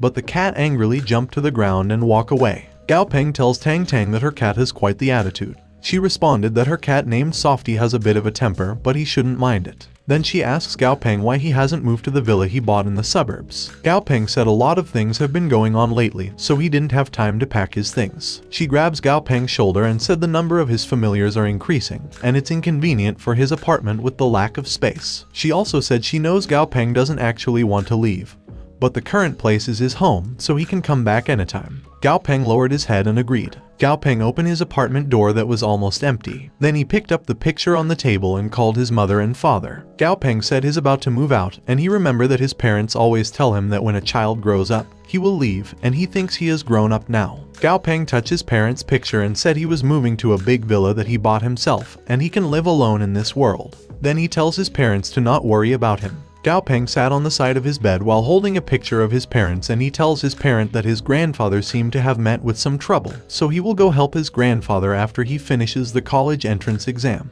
After all, his grandfather is the only relative he had. The monster trainer examination day come. At the venue, the huge truck parked in the parking lot, which made the people shocked. The truck door opens, and Gao Peng and his beasts get off the truck. Gao Peng happily said the monster trainer college entrance examination is finally starting. Then Gao Peng and his beasts line up, while the speaker said all the candidates should line up and enter in an orderly manner. Also, they need to show their admission ticket at the checkpoint. Gao Peng showed his ticket to the officer and greet him. The officer explains that Gao Peng and his familiars are to go through the 2 doors separately, and if he has signed a blood contract with his familiar, the light on the machine will turn green, and then he'll be able to enter the examination venue, which Gao Peng and his beasts passed. Suddenly, the machine light turns red. The military tells the student to try again, and Gao Peng notice it. The student bear beast screams and runs to pass through the machine. The military immediately called to send the Silver Moon Wolves as reinforcements. The Silver Wolves arrived and attacked the bear beast. The Silver Wolves bite the bear, which made the owner shocked. Then the military asks the student to explain why his familiar suddenly goes berserk. The student kneeled on the ground and said he was wrong and the bear is his father's familiar, and he brought it from home secretly while his father was at work because he just wanted to pass the examination. Then he begged the military to not remove his exam qualification. The military sigh and help the student stand up. The military tells the student that he is a man, and he shouldn't just kneel because the most important thing for a man is to have dignity. Then the student thanks the military examiner, but the military tells the student that he shouldn't thank him too early because rules are rules. The military said the student is already informed beforehand that the exam doesn't allow familiars that are not their own. Offenders are disqualified from the test. Then he asked the student to come back next year. Then the other military dragged the student away while the student cried because he wanted to take the exam. Gao Peng, who witnessed everything, sigh and thinks the student has the guts to try and cheat in the monster trainer college examination, while the military gave him a nameplate and tells him to not lose it. Gao Peng and his beasts walk to the entrance while thinking if they want to pass the examination, they have to rely on their own strength. Gao Peng looked at his nameplate and saw it was A5. Gao Peng wondered if the rankings aren't divided according to the Commander, Elite, and Normal tiers. Gao Peng also wonders if someone has a Lord tier familiar, will they create an S area just for them. Then Gao Peng walked toward the barrier to look down while thinking that he's overthinking it. It's absolutely impossible for someone to have a Lord tier familiar at their level. Gao Peng knows that there are only 8 venues in area. It means that there are at least 7 monster trainers who have Commander tier familiars. When he looked down, he saw a girl with her beast, and Gao Peng saw that the name of the girl's beast is a black anaconda. It was level 25 and its grade is excellent. Then he looked to the other side and saw a boy with a tiger beast. Gao Peng said this was the first time he had seen a tiger-type familiar, and he knows that the boy is definitely not an ordinary person. After all, there were already very few tigers before the Cataclysm, even with the enhanced reproduction ability they've received after the Cataclysm. Tiger-type monsters are still currently scarce. Gao Peng thinks he was right. Area B has mostly elite tier familiars while Area C has all normal tier familiars. However, Dummy is only at level 20, so it's only an elite tier familiar despite possessing the strength of Commander tier familiar. Gao Peng thinks there really is no shortage of geniuses in their world, and being surrounded by Commander tier familiars makes him feel like a husky that has strayed into a pack of wolves. Then Gao Peng walked towards an Area A, where the top 8 monster trainers in Chang'an City were. Meanwhile, in the other room, the military officer is looking at the Area A numbers on the CCTV. Colonel said the 8 people in Area A are the 8 strongest youngsters in Chang'an City. Commander Tan said only 6 of them are the youngest, and among them 2 are older. One is 21 years old and the other is 20, and their familiars were probably only recently promoted to the Commander tier. Compared to the real geniuses, they're quite far away. Colonel responded, but who can truly measure something like talent? And he only knows that the Area A members are the only 8 monster trainers out of the 30,000 in Chang'an City who have Commander tier familiars. The general said everyone, each nation on Earth saw the signs a decade ago. A small number of monsters started to appear in areas that weren't inhabited by humans. They thought that they'd be able to control the situation, but they still lost. And in order to prevent mass panic, textbooks and other various records state that the change occurred only 3 years ago.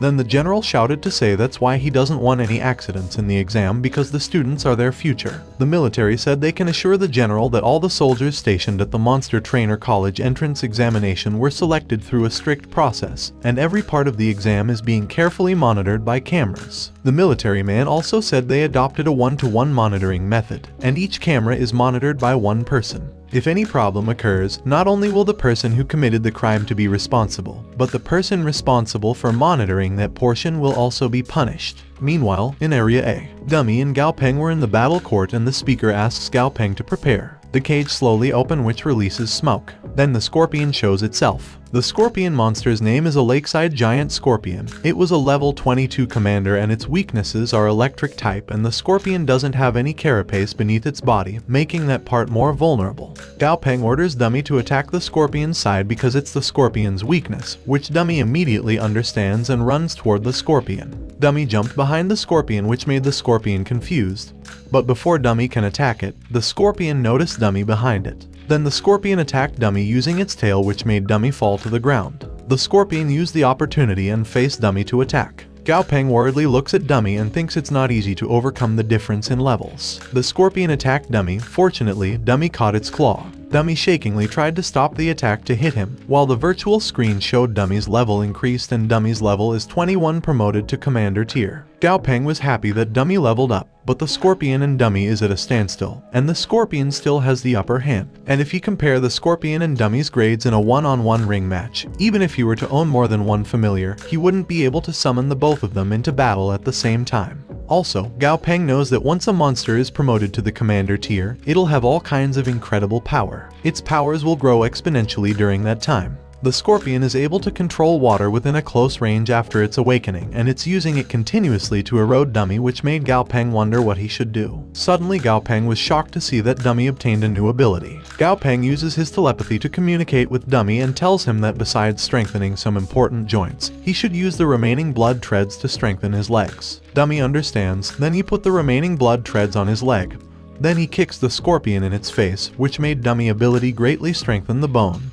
Defense and attack increased. Also, Dummy's skills bone harden increased in level 1. Gao Peng smiled because, with the explosive force gained by gathering the blood threads and Dummy's new ability, the Scorpion's exoskeleton can't possibly withstand Dummy's attack. The Bone Harden, although it's not as cool as having thunder or fire ability, is suitable for Dummy's crude and simple close-range fighting style. The half of Scorpion's face was shattered. Then the Scorpion tried to counterattack Dummy using its tail even though it has suffered heavy injuries, but Dummy grabbed the tail of the Scorpion and then threw the Scorpion in the air. Then Dummy strengthened his hand with blood thread, then attacked the Scorpion's vital point. Gao Peng shouted to praise Dummy, then Dummy ran toward Gao Peng and lifted him up to hug, which made Gao Peng shocked. Dummy thanks Gao Peng and he said if weren't for Gao Peng, he would still be an ape that's locked in a cage somewhere. Gao Peng said the victory is a result of his own hard work. Then Gao Peng pointed at angry Dazai and said Dazai is getting jealous because they've been hugging for so long. Dazai said Gao Peng just tell him that they just hugged for a second, but it was 5 seconds now.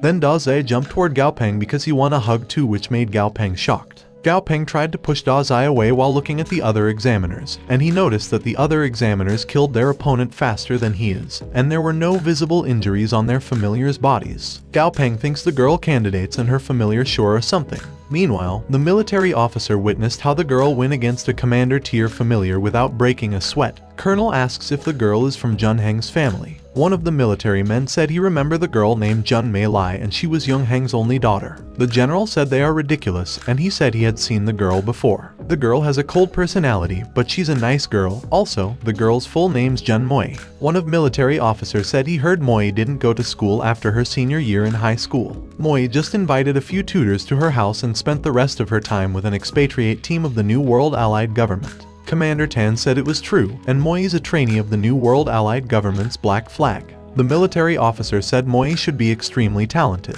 One of the militaries changed the topic and said the monster trainer next to Moi is quite good too, and his familiar's a ghoul type. He said it's quite rare to see that kind of beast. Colonel said it was one of his students. Colonel also said Gao Peng is the youngest monster breeder in Chang'an City and Gao Peng helped out during the Dead Leaf Locusts incident. The one military said no wonder Gao Peng looks familiar, and he remembered Gao Peng was the youngster Director Feng recommended before. On the other hand, the general was watching Gao Peng on the CCTV, and he said that the old man sure has a good grandson. Meanwhile, on the battlefield, the military tells Moi that they finished the exam and she can leave first. But before Moi leaves, she notices Gao Peng praising Dazai on the other battlefield stage, and she thinks Gao Peng is quite something because he defeated a commander tier with an elite tier familiar. Their third exam arrived. Gao Peng and Stripey are waiting for their opponent to come out. Gao Peng saw it was a Dead Leaf Mantis. It was level 16 and has a normal grade. The Mantis attribute is wood and its weakness is fire. Gao Peng thinks Stripey attribute is earth while the Mantis is wood, and that gives Stripey an advantage. Gao Peng was sure that Stripey will have a 10% point bonus. The Mantis starts to walk like human, then Gao Peng wonder if it imitates human behavior, and he thinks it has pretty good intelligence that is similar to the intelligence of an 8 or 9 years old human child. Gao Peng knows that Stripey's spirituality isn't low either, it's 2 grades higher than the Mantis, and he thinks the match will finally let Stripey gain some confidence. Stripey and the Mantis were in the position when the speaker said the exam start now. The Mantis looks at shaking Stripey. Then the Mantis starts to move like dancing, which made Stripey confused. Then Stripey expression lit up, which made Gao Peng said Stripey expression is giving him a bad feeling. Then Stripey started to move and dance, which made the Mantis confused too. Stripey tells Gao Peng that the Mantis also knows how to square dance, which made Dazai laugh. Gao Peng tells Stripey that the Mantis tried to scare him, and the Mantis wants to attack him, so he needs to strike back. Stripey sadly asks Gao Peng if the Mantis is not playing with him. Suddenly the Mantis attacked Stripey, which made Stripey confused, and asked if the Mantis saw a mosquito, but the Mantis' hand had a small crack. Then the Mantis jumps and flies in the air, but Stripey attacks it using his web, which made the Mantis land on the ground while trapped in Stripey's web. Stripey looks at the Mantis confused and asks Gao Peng why the Mantis is so weak. Suddenly the Mantis broke the web and run towards Stripey, and then it hit Stripey with its claw that has aura, which hurt Stripey's forehead that made Stripey angry. Then Stripey jumps each side of the cage and attacked the Mantis in one hit, which made the instructor shocked. The instructor tells Gao Peng that his exam is finished and he shouldn't dilly-dally around the exam site. Since his exam is done, he should head out.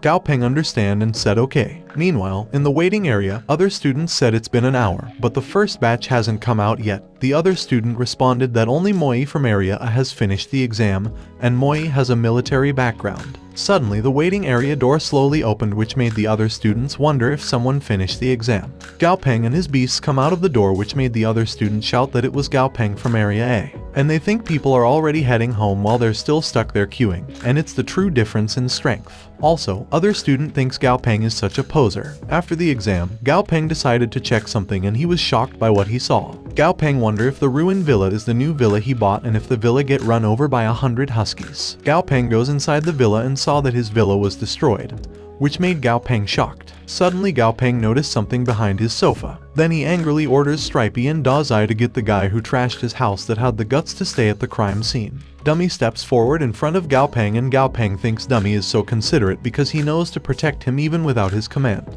Then Silly jumped toward Gao Peng, but Gao Peng catches Silly before it can sit in his head and shouted at it that sitting on his head won't make him stronger. On the other hand, Dazai and Stripey caught the monster, and Dazai asks Gao Peng if he can eat it. Gao Peng looks at the bird and wonders what kind of monster it is. Suddenly Tang Tang called Gao Peng through his broken window. Tang Tang said the little bird is a housewarming gift from his grandfather, and he should keep it because his grandfather put in a lot of effort to get the little bird. Then she said she still had some things to do, so she won't be staying for dinner. Gao Peng realizes that he was right, that she was building a new villa next to him in a few days, so it's more convenient for her to take care of and protect him. Gao Peng also thinks the housewarming she said is more like house wrecking while he feeding Silly a juice. Then Gao Peng ordered Dummy to lift the bird up. Dummy lift the bird while Gao Peng look at it, and he said the red-crowned crane with only one leg is quite uncommon. Then he ordered Dummy to loosen up a bit and don't strangle the bird to death. Suddenly the bird opened its eye and angrily attacked Gao Peng, which made Gao Peng shocked and said the bird is a good actor. Also, he realizes he needs to intimidate the bird for it to learn its place. Gao Peng turns around and tells Dazai that they have a roast crane for dinner, which made the bird shocked. Then the bird cries. Gao Peng look at it and ask if it's still going to act tough, and he said they should see what he exactly are.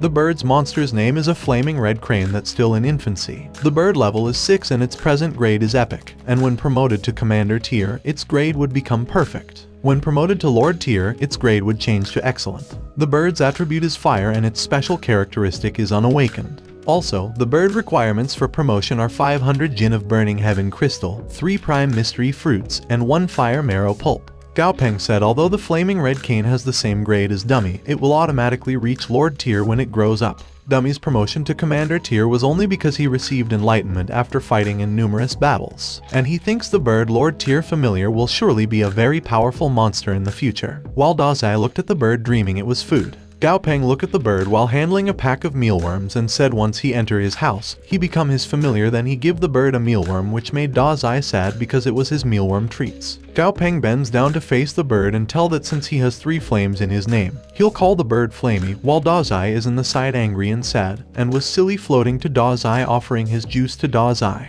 Then Gao Peng touched the bird's head and tried to establish a contract with it. Gao Peng enters the mind of Flamey, then he saw some spot in it, and he thinks the clarity of a familiar's consciousness is a direct correlation to the familiar's intelligence. Gao Peng also thinks the bright spots must be Flamey memories. Gao Peng saw Flamey's mother in the forest near the pod and the alligator in the was pod lurking. Then the alligator eats Flamey's mother. Gao Peng sadly holds the crying Flamey because he realizes Flamey also lost his mother. Then he asks Flamey if he is willing to be his partner, which the contract paper appeared. Flamey asks Gao Peng if he can help him get revenge. Gao Peng responded that if he signs the blood contract, he'll be one of them and his problem will become Gao Peng's problem. Then Flamey signed the contract that made the contract successful. Gao Peng look around in shock because he is still in Flamey's consciousness. Suddenly Dummy, Dazai, Silly, and Stripey's contract appeared. The light from his 5 familiars contract goes to him and he thinks it's the knowledge of the familiars. Gao Peng wonders if it is a new life-saving ability, an elemental barrier. It consumes the energy of his familiars and then transforms it into a barrier to protect himself. Gao Peng knows that isn't a rare ability, and he remembers seeing someone use it in the first round of the exam, and it turns out that every time a familiar is promoted to Commander tier, Lord tier, and Emperor tier, each one of them will gain new life-saving abilities. Therefore his new ability must have appeared during Dummy's promotion to Commander tier, and the words battles should be handled by familiars. Monster trainers should hide behind the familiars and not be a liability. That popped up at Gao Peng that he doesn't recognize, but he can understand.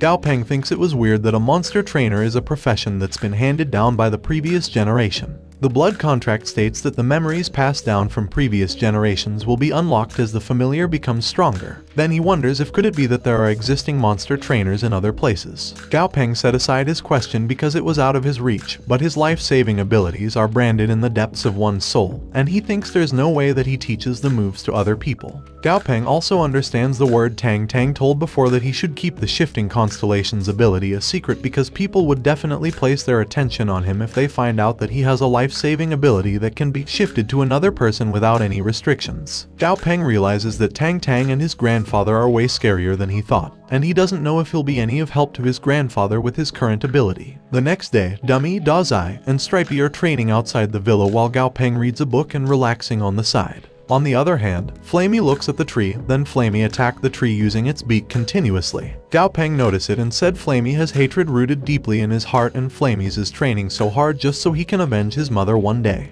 Then Gao Peng started to find Silly because he notices Silly's missing and he remembers Silly just spinning in a circle a while ago because he was afraid Flamey would eat him. Then he found Silly sleeping in the bush and he said Silly's can fall asleep easily without caring that Flamey can eat him. Gao Peng back to reading and said the days have been so relaxed lately, ever since his grandfather gave him a limitless credit card, and the monster breeder has become a hobby to him.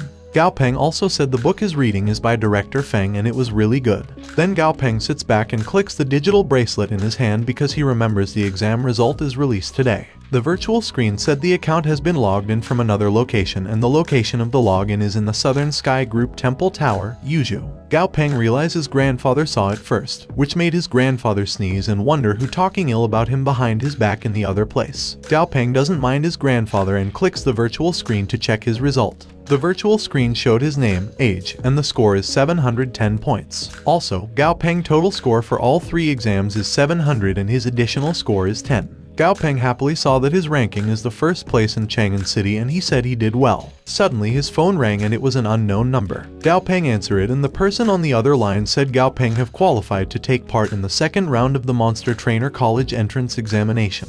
Then the person in the other line asks him to go to the venue where the first round took place on June 27th at 9 in the morning. The exam will last 15 days. Gao Peng does not need to bring keys, clothes, or toiletries. Gao Peng hang up the phone and look at Flamey. Gao Peng said since he didn't sign the blood contract with Flamey before taking part in the exam, Flamey won't be able to participate, and he need to find a place for Flamey to stay for a few days. Suddenly, Tang Tang greet Gao Peng with a good morning which made Gao Peng wonder if isn't too coincidental. Gao Peng thinks his grandfather already knows his score and the exam regulations were announced earlier, so it's not hard to guess that he'll need someone to foster Flamey. His grandfather probably even knew when Tang Tang had called to inform him to take the exam, and already planned it secretly. Then Gao Peng look at the excited expression of Tang Tang and he thinks she just wants him to hurry up and ask her. Gao Peng thinks Tang Tang and his grandfather really like to worry, then he asks her if can she look after his Flamey for half a month. She happily asks why Gao Peng is so cordial, then she said Gao Peng need to relax and leave it to her, she'll feed Flamey so well that it gets fat. Then Gao Peng look at her and Flamey wondering why he feels like Tang Tang's words is not an empty promise. Meanwhile, in another villa in Chang'an City, the guy was angrily asking how can he be in second place when he saw with his own eyes that he and Gao Peng both have 3 familiars, 1 commander tier and 2 elite tier. The lady called the man young master and explained that one of Gao Peng familiars is an earth type and the monster it fought against was a wood type and that gave Gao Peng 10-point advantage. The man angrily slams his fist on the table and shouts that he doesn't care and he won't let what happened go that easily. On the other hand, Gao Peng and the other player were waiting in the venue. Gao Peng notices that only a few people are there and he wonders if they arrived quite early. The military instructor said it's look like everyone has arrived. Then he greets the examiners and introduces himself as the person in charge of the round of the exam. Gao Peng wonders how can there be a second round with only 8 people, and if they going to assign the top 10 rankings among the 8 people. The instructor said the second round will take place in the Sun Mountain National Forest part that's within the base city of Jiangnan, and the exam won't take part in a ring nor will it be a one-on-one battle. It will take part in the forest, and they will be fighting against real wild monsters, which made the examiners shocked and ask why do they need to go so far suddenly. The instructor explained the Sun Mountain Forest Park has been scouted by top monster trainers. They have ruled out the possibility of the presence of any Lord tier monsters. However, there are no fewer than 500 Commander tier monsters in the Sun Mountain Forest Park, and some of them are peak Commander tier monsters. The instructor also said that in principle, the government and the Monster Trainer League will ensure their well-being and give them all a flare gun to use in an emergency situation. However, since it is a virgin forest that has at least 500 Commander tier monsters in it, the second round of the exam isn't mandatory. Then the instructor asks them to make their decisions now. One of the examiners apologized to the handler and said they think it was still dangerous. Then he asked if they can withdraw. The instructor responded it was fine and that he understand. He also said it's not embarrassing at all. Then he asks if there's anyone else who wants to withdraw. Moi raised her hand and asks if she doesn't need her parents' approval to join. The instructor responded that according to the rules, they don't need their approval, but then the instructor knows that Moi parents aren't just any normal parents. Then Moi said she want to sign up, leaving the instructor to say he was just a lowly handler. The instructor looked at the 6 examiners who want to stay, and then he said the 6 of them will be representing Chang'an City, and all candidates from the military cities in the Huaxia region will also be joining them in the exam. Then the instructor tells the examiners that they should do well and make Chang'an City proud. One examiner approached Gao Peng and introduced his name as Wang Zhengshan. Then he asked him what Gao Peng's name was. Gao Peng smiled and introduced himself. Then Wang happily shakes Gao Peng's hand and said he really wanted to meet him. Then Wang put his arm around shoulder of Gao Peng and said the others are all from wealthy families. If they aren't from political families, then they're second generation nouveau rich, or their parents are powerful monster trainers, and they were the only 2 muggles, which made Gao Peng said to his mind that he was not a muggle either. Wang asks Gao Peng if have any companies scouted him because a few companies came looking for him right after the exam. Gao Peng responded not really, and he thinks his grandfather or Tang Tang shooed the companies away for him. Wang taps Gao Peng's shoulder and said it was fine because his number 1 in Chang'an City, maybe they're still thinking of a suitable price to scout him. Then Wang introduces his comrade God Ant Beast to Gao Peng. Wang said it mutated from a black ant to a god ant after it mistakenly ate something, so the name is a reference to the fact that the mutation was an act of God. The ant monster's name is Golden Devil Ant. It was a level 21 commander and its grade is excellent. The ant attribute is gold and its weaknesses are 1. The ant's joints are not protected by its shell. 2. The ants hate odors that cause irritations. Gao Peng thinks Han Xiao is lucky, as the saying goes, the poor rely on mutation and the rich rely on technology. It's very hard to train a familiar up to commander tier just through talent alone. If monster trainers don't come from a good background or don't have the necessary resources, they won't be able to acquire the items needed to speed up a familiar's growth, but he wonders why the system shows its name as Golden Devil Ant. Now Gao Peng thinking about the system, and wonders what exactly is the naming system based on, and the system has even shown him names that don't exist in any books or data. It's as if it has precognition abilities. The instructor tells them that their airplanes have arrived. Then he asks the examiners to get ready because they're about to depart. The examiners arrive in the base city of Zhongnan. Other people watching the plane down said the military actually mobilized a large group of people for a test, even using military planes to transport them. The other citizens said the examiners are the best and brightest out of thousands of candidates. The military region definitely needs to protect the geniuses. On the other hand, Gao Peng and his beast are waiting with the other examiners, wondering if the people with him are the other candidates in the exam. And he thinks there are a lot of people, close to 200. And almost every type of familiar is present. Then Gao Peng noticed one shy familiar being captured by other people while its owner trying to convince people to stop taking pictures. He said the familiar is made of granite and it's rare. The monster is named Vine-Covered Rock Monster. It was level 23 with a normal grade and its attribute is rock. The rock monster's condition is healthy but shy and its weaknesses are 1. Show type monsters. 2. The rock monster is afraid to have its picture taken. Suddenly the door opened and a man showed up. The man said since all the candidates have arrived, they will give out consent letters. In order to participate in the second round, they must sign in order to acknowledge the possibility of dying. The man also said the location of the test will be far away from the city. Even with their emergency flares, there is still a 10% mortality rate in their examination. The man looked at them seriously and said the exam isn't a joke. The estimated mortality rate takes their commander tier familiars into consideration. Then he asks the examiners to think carefully because they need to be responsible for their own future. Then the other military started to give the consent letter. Gao Peng read number 5 on the consent letter that said his life is his own responsibility, but in the event of death, he will be made a martyr and 1,000 alliance credits will be paid as compensation to his familiars. Gao Peng thinks 1,000 alliance credits are not even a small amount for big companies, and it means their exam is really very dangerous. The number 20 on the consent letter said the second round of the examination uses a point system.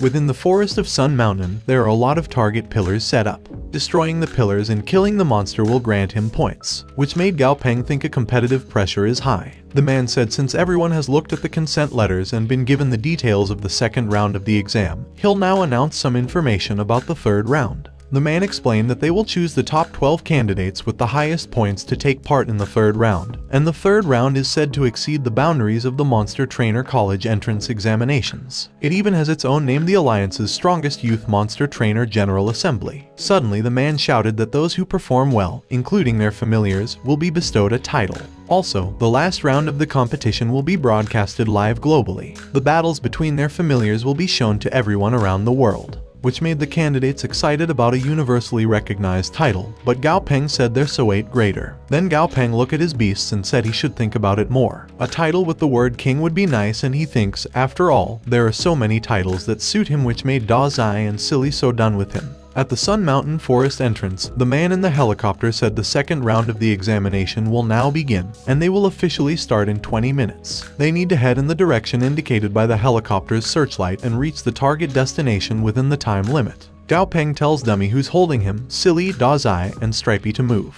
Dummy jumped high, ground by ground, until they saw a wall blocking their way. Gao Peng called Stripey, which Stripey understands and uses its web to hold in the tree branch and jump past the wall. Gao Peng thinks it was lucky that he has the shifting constellation technique, because if he didn't, he'd be cut open by all the branches from the speed they're going at. Suddenly Gao Peng heard someone shouting at his familiar to slow down. When he looked at the beast, he saw that the monster's name is a stellar white pig. The pig is level 25 with a perfect grade, and the condition of the monster is healthy and disgusted.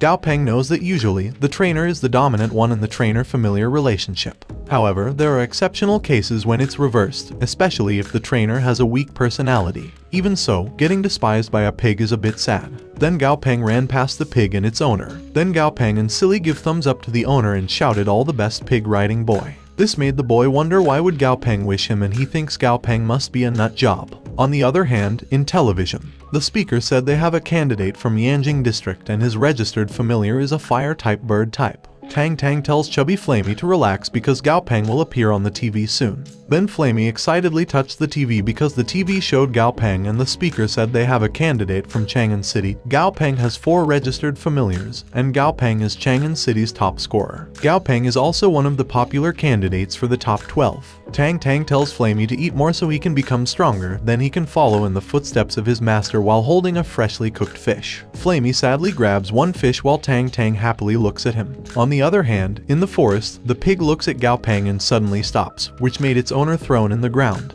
Gao Peng looked at the dizzy boy on the ground and said the pig is an irritable pig. The other examiners and their beasts arrived at the venue. Then the speaker shouts that it's time up, and the candidates who haven't reached yet are disqualified.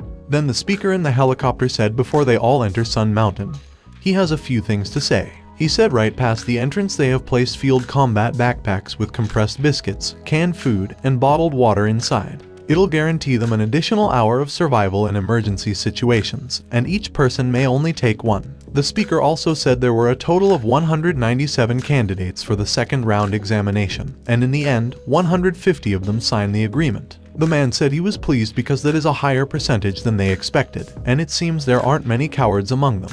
The man said he knows some of them had the experience of surviving in the wild and are proficient in doing so, whereas some of them have rarely been outside the city. But no matter which type they are, they all have to remember that the forest is going to be completely different than what they imagined. So his best advice for them all is to survive. Only by surviving can make them get a high score. Meanwhile, on the stage, the lady welcomes everyone to the special program, with a man by her side, and tell that through the tracking device on each candidate they are able to see their location. One audience tells his friend that the man sitting next to the lady is named Duan Wu from Didu's Dragon in the Cloud, and he thought Duan disliked taking part in the programs. His friend asks if Duan is famous. The man said the powerhouse in Didu place where many strong monster trainers gather are usually older, and Duan is among the few young powerhouses there, and Duan had quite the reputation. On the other hand, the lady pointed to the screen where Moi and her beasts were shown. The lady said in order to get the highest number of points, they can clearly see that most of the candidates have gone to the center of the forest. The point pillars are all basically situated within the center region of it, and as for now, the participant with the highest score is Jun Moi.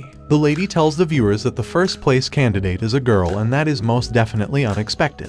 Then the lady asks what Duan thoughts about it. Duan responded it was not bad and that he believed that the species of snake is a black anaconda. The black anaconda's scale is shiny and its body is well built, so its grade should be rather high. Also, it seems like it's been raised well. Then from the battle perspective, the black anaconda must have fought in many battles, as it seems it is very strong in combat. This made the lady confused because she was asking Duan about the trainer, but he noticed the familiar instead. The lady awkwardly said Duan's analysis is spot on as always and Duan is indeed professional. But the lady heard they say Dragon in the Clouds. Duan is known to be hopelessly single, and his display today truly lives up to having an innate ability to stay single. The lady changed the topic and said since they'd seen who was the first place, they should look at the candidate who is currently in last place. Then she asks the audience to pay attention to the screen. The screen pointed to the high place and the lady said the candidate seems rather cautious because he has chosen high ground, and perhaps he was making some preparation. Then the lady asks the cameraman to zoom in a little. When the camera zoomed in, it was Gao Peng and his beasts resting. The lady looks at the screen and said the teenager seems to be really zen. To which Duan disagrees and said the candidate is just lazy. The audience wonders if the teenager is so lazy that the only thing they're willing to do is roll over. On the other hand, Gao Peng, who currently lying, said lying down is really comfy. Then he stand up to stretch and said the outer areas of the forest shouldn't be too dangerous now and they should also head over. Then Gao Peng pointed to something and happily said they should go into the woods. In the depth of the Sun Mountain forest, Gao Peng orders Silly to throw away the red-banded silver leaves they just picked because the blue light's golden rain flower they just saw is worth more than one alliance credit. Gao Peng also said they need to be prudent and thrifty. While they pick flowers, Dummy notices something. Dummy called Gao Peng while pointing to something. Gao Peng looked and saw a material named White Earth Sandstone. The material White Earth Sandstone can be used on Earth type and Sand type monsters. It can be used in small amounts to improve stomach health. The other use is it has the ability to attract monsters. Gao Peng said destroying the pillar will give him points, but he look at something and wonder what he need to do about the monster named Ghostwood Vine. It was level 22 commander tier and its grade is normal. The Ghostwood Vine attributes are poison and wood type and its weakness is a fire type. Gao Peng said the Ghostwood Vine hasn't moved an inch, and he wonders if it is pretending to be a normal vine. Gao Peng thinks it looks interesting and he decided since the vine seems to like acting so much, he'll give the vine a chance to earn a Golden Horse award. Then Gao Peng ordered Da Zai to make a fire. Then Da Zai uses electricity to the leaves to make a fire. The fire slowly crawled to the leaves near the vine, which made it say in fear that an experienced hunter must remain patient. The vine said he just had to wait a moment longer and an elite hunter must remain calm, but a small fire jumped into it. Then the vine shows itself while thinking he can't endure it any longer because it's too hot. Gao Peng called for Dummy, then Dummy attacked the vine, but the vine wrapped around to Dummy, then the vine tears off Dummy coat. Gao Peng said when hunting prey, it seems like the Ghostwood Vine will use its vines to envelop the enemy, and then use its knife-like leaves to lacerate the enemy until it either bleeds to death or its bones and organs are crushed by the pressure. But the vine is unlucky to have encountered Dummy. Dummy was shy because the vine tears off his coat, while Gao Peng said that for the level of vines to cut through Dummy's tough bones, it's no different than using sandpaper to polish an object. Then Gao Peng ordered Da Zai to finish the vine quickly, then Da Zai crawled toward the vine. Then Da Zai cut the vines, and Da Zai used his electricity to electrocute the Ghostwood Vine, which made Dummy shocked. Gao Peng said he didn't expect such an easy victory, but again, despite the vine being a commander tier, it was just recently promoted and it didn't have any chance to fight back against Dummy and Da Zai. While behind him, Dummy shaking Da Zai upside down because he shocked him and Da Zai explaining that he was helping him. Then Gao Peng pointed to the sandstone and ordered Dummy to crush it. Dummy punched the sandstone, which the sandstone broke into pieces and released some devices that made a noise. Gao Peng digital bracelet congratulate him on destroying a point pillar. Then he received 150 points, which made his current points 199 points. Gao Peng grabs the dead vine and asks his beast to give him a hand because there must be a monster core in its body, and they should search thoroughly. Since the fight was so intense, they don't know where the monster core is and it's valuable. While finding the vine core, Gao Peng heard the speaker say candidate Zhu has eliminated. Gao Peng said it was the 4th eliminated candidate so far, and he wonders if the monsters in Sun Mountain are really vicious, or is it not because of a monster. On the other hand, the rescuer touched the small bleeding pig on the ground and he said they were late and Zhu already dead. The rescuer asks his partner what they should do about Zhu's familiar. The man responded that they should take it back and give it to Zhu's family along with the boy's body. The rescuer put Zhu in the body bag and said the monster even punctured through Zhu's specially made protective glasses. Meanwhile, someone approached Gao Peng with his beast monster named Giant Monarch Scorpion, level 21. The owner of the scorpion asks why there's so much smoke and if a battle took place. Gao Peng wonders if the other candidates are there for the remains. Gao Peng realizes that the rules didn't state that candidates weren't allowed to battle each other during the test, but since it didn't say it's prohibited, he shouldn't put his guard down. The owner of the giant scorpion said Gao Peng is quick to snatch the point pillar and he should consider himself lucky. The man also said next time, the king of scorpions will be the one to surge to victory. Just as the mountains stay lush and the water keeps flowing,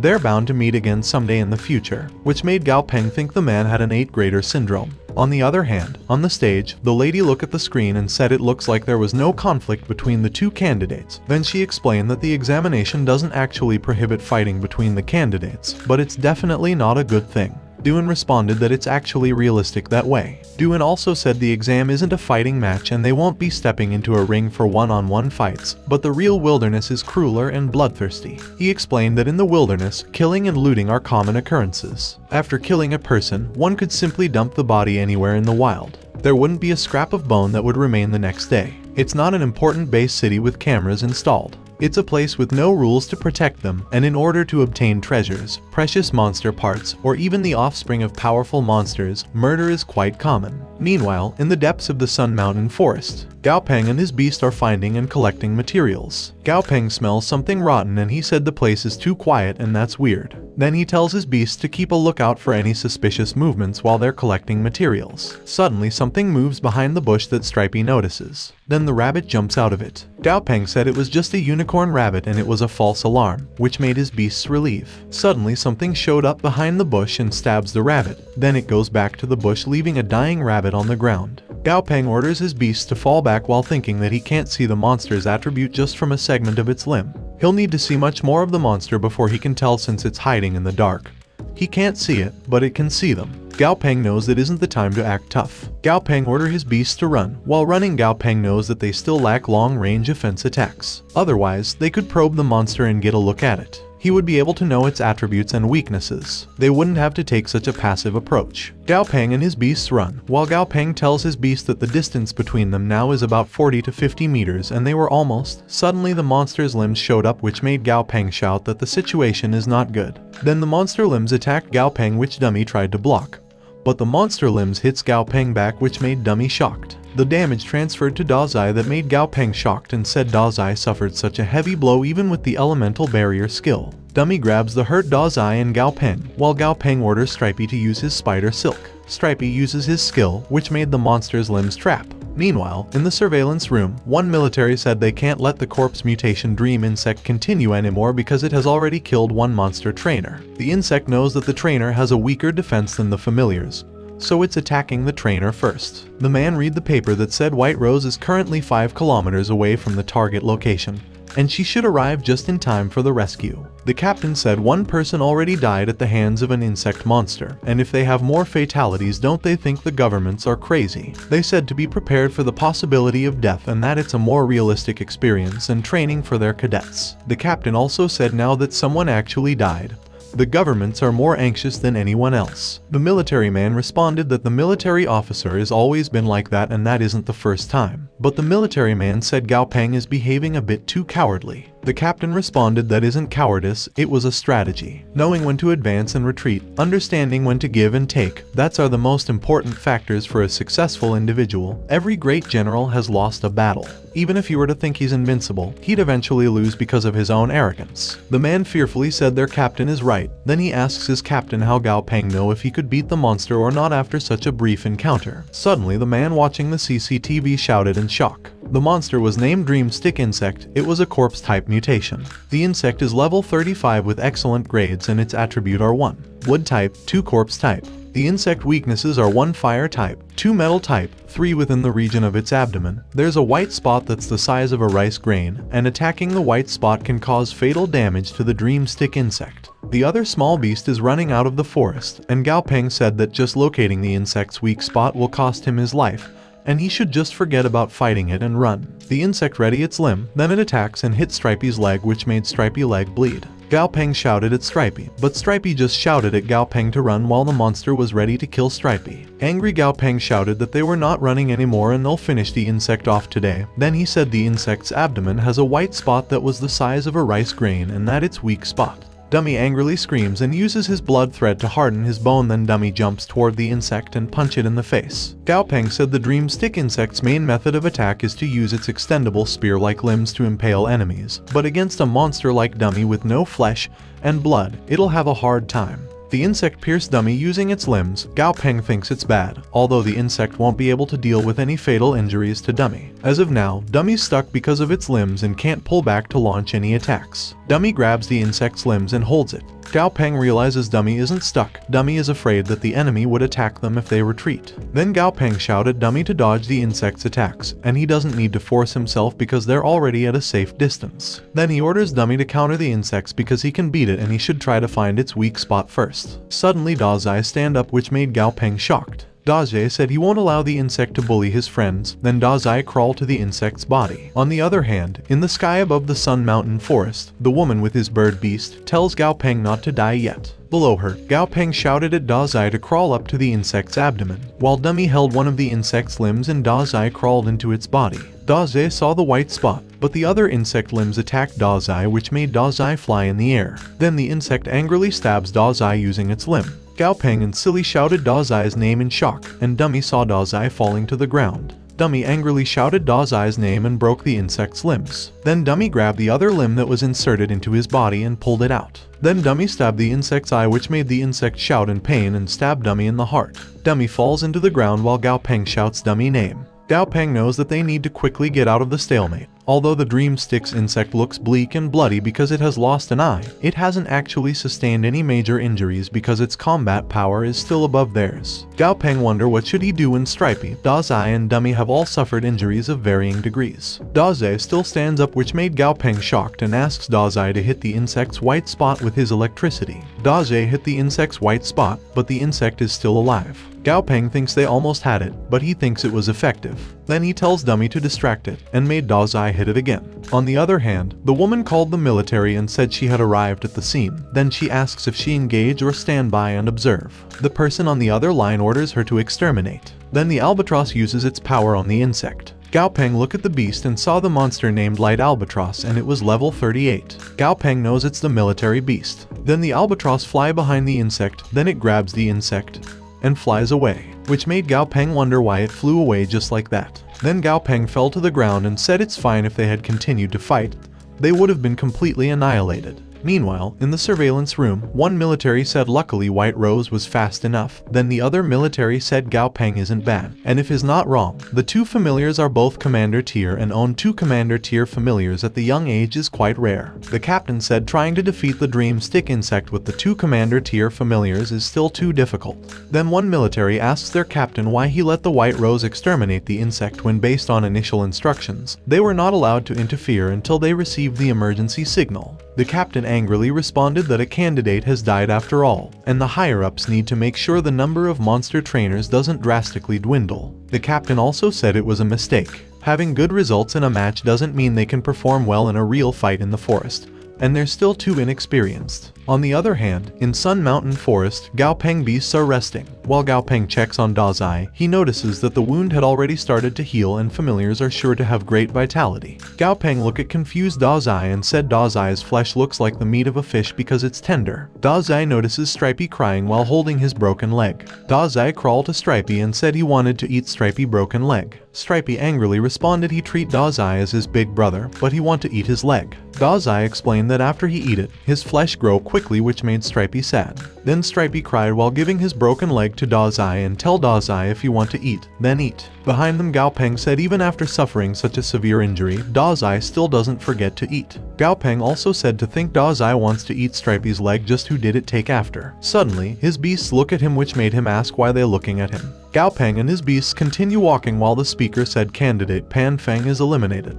Gao Peng said another candidate got eliminated, and then he tells his beasts that they should first find some food for Stripey, then they'll decide what to do next once Stripey sheds its skin and regenerates its leg. The night comes, Gao Peng and his beasts were eating. Gao Peng said a lot of candidates have been eliminated today, and it looks like if he wants to get the highest score, they just need to survive the longest. Gao Peng also said there's actually quite a number of point pillars scattered around the outer edge of the forest. Since everyone is rushing toward the center of the forest, no one will fight him for them, so destroying the ones along the outer edge of the forest will be sufficient enough. Moreover, his beasts needs rest to heal their injuries. They should be careful. Then Gao Peng tells his beasts that they should fight the monsters along the outer edge of the forest as practice for now. Then Gao Peng looked at eating Stripey and said the Roaring Wind Mountain beast that Stripey eating has both wind and earth attributes, and its body is filled with vibrant energy. After eating it in the skin shedding process, Stripey's level should increase to 20. Gao Peng said it was a pity that he didn't have enough time to train Stripey. Although Stripey has good defense compared to familiars of the same level, Stripey was powerless against a commander tier familiar. Stripey's skin has started hardening. The skin shedding process should be complete tomorrow. Then Gao Peng goes to his sleeping bag and tells his beasts that they have worked hard today and they should sleep well. The next day, Stripey's skin shedding process is complete. Stripey happily opened his brand new skin, which made Gao Peng wake up.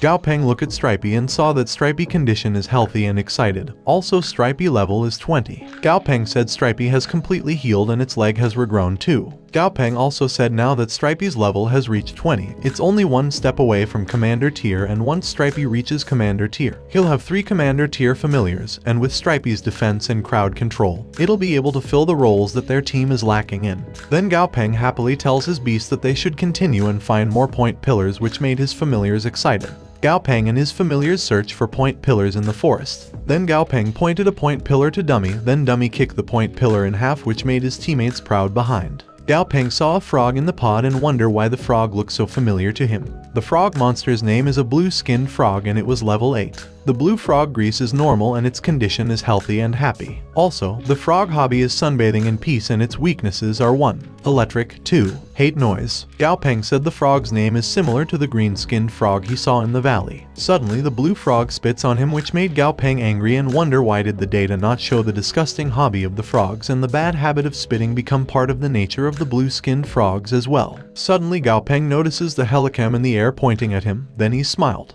On the other hand, on the stage, the lady pointed to the screen and asks the audience if they still remember the person behind the flipping salter fish emoticon pack. The lady said Gao Peng has yet to be eliminated and tells the audience that they'll check his current ranking. The ranking showed that Gao Peng is ranked 15 and his score is 1765, which shocked the lady and said that the salted fish monster trainer managed to make it to rank 15. Duan responded that rank 15 is not a bad ranking because currently, only 121 examinees are left in the Sun Mountain Forest, and the top 15 includes the score of those who have been eliminated. Duan also said the requirement for getting to the 3rd round of the exam is to be ranked in the top 15, and Gao Peng is very close right now, he certainly has a chance. The lady awkwardly tells the audience that they should hope Gao Peng can successfully make it to rank 12 just like Duan said, and she changes the topic and said they should take a look at the other higher ranking examinees. Then the screen showed Moi, who is currently in the 2nd rank, and the other examiners. The lady said most of the examinees gained most of their points killing monsters instead of destroying point pillars. After a few days, in the forest, Gao Peng digital bracelet announces that the exam has ended and all the scores will cease to accumulate and will be tallied.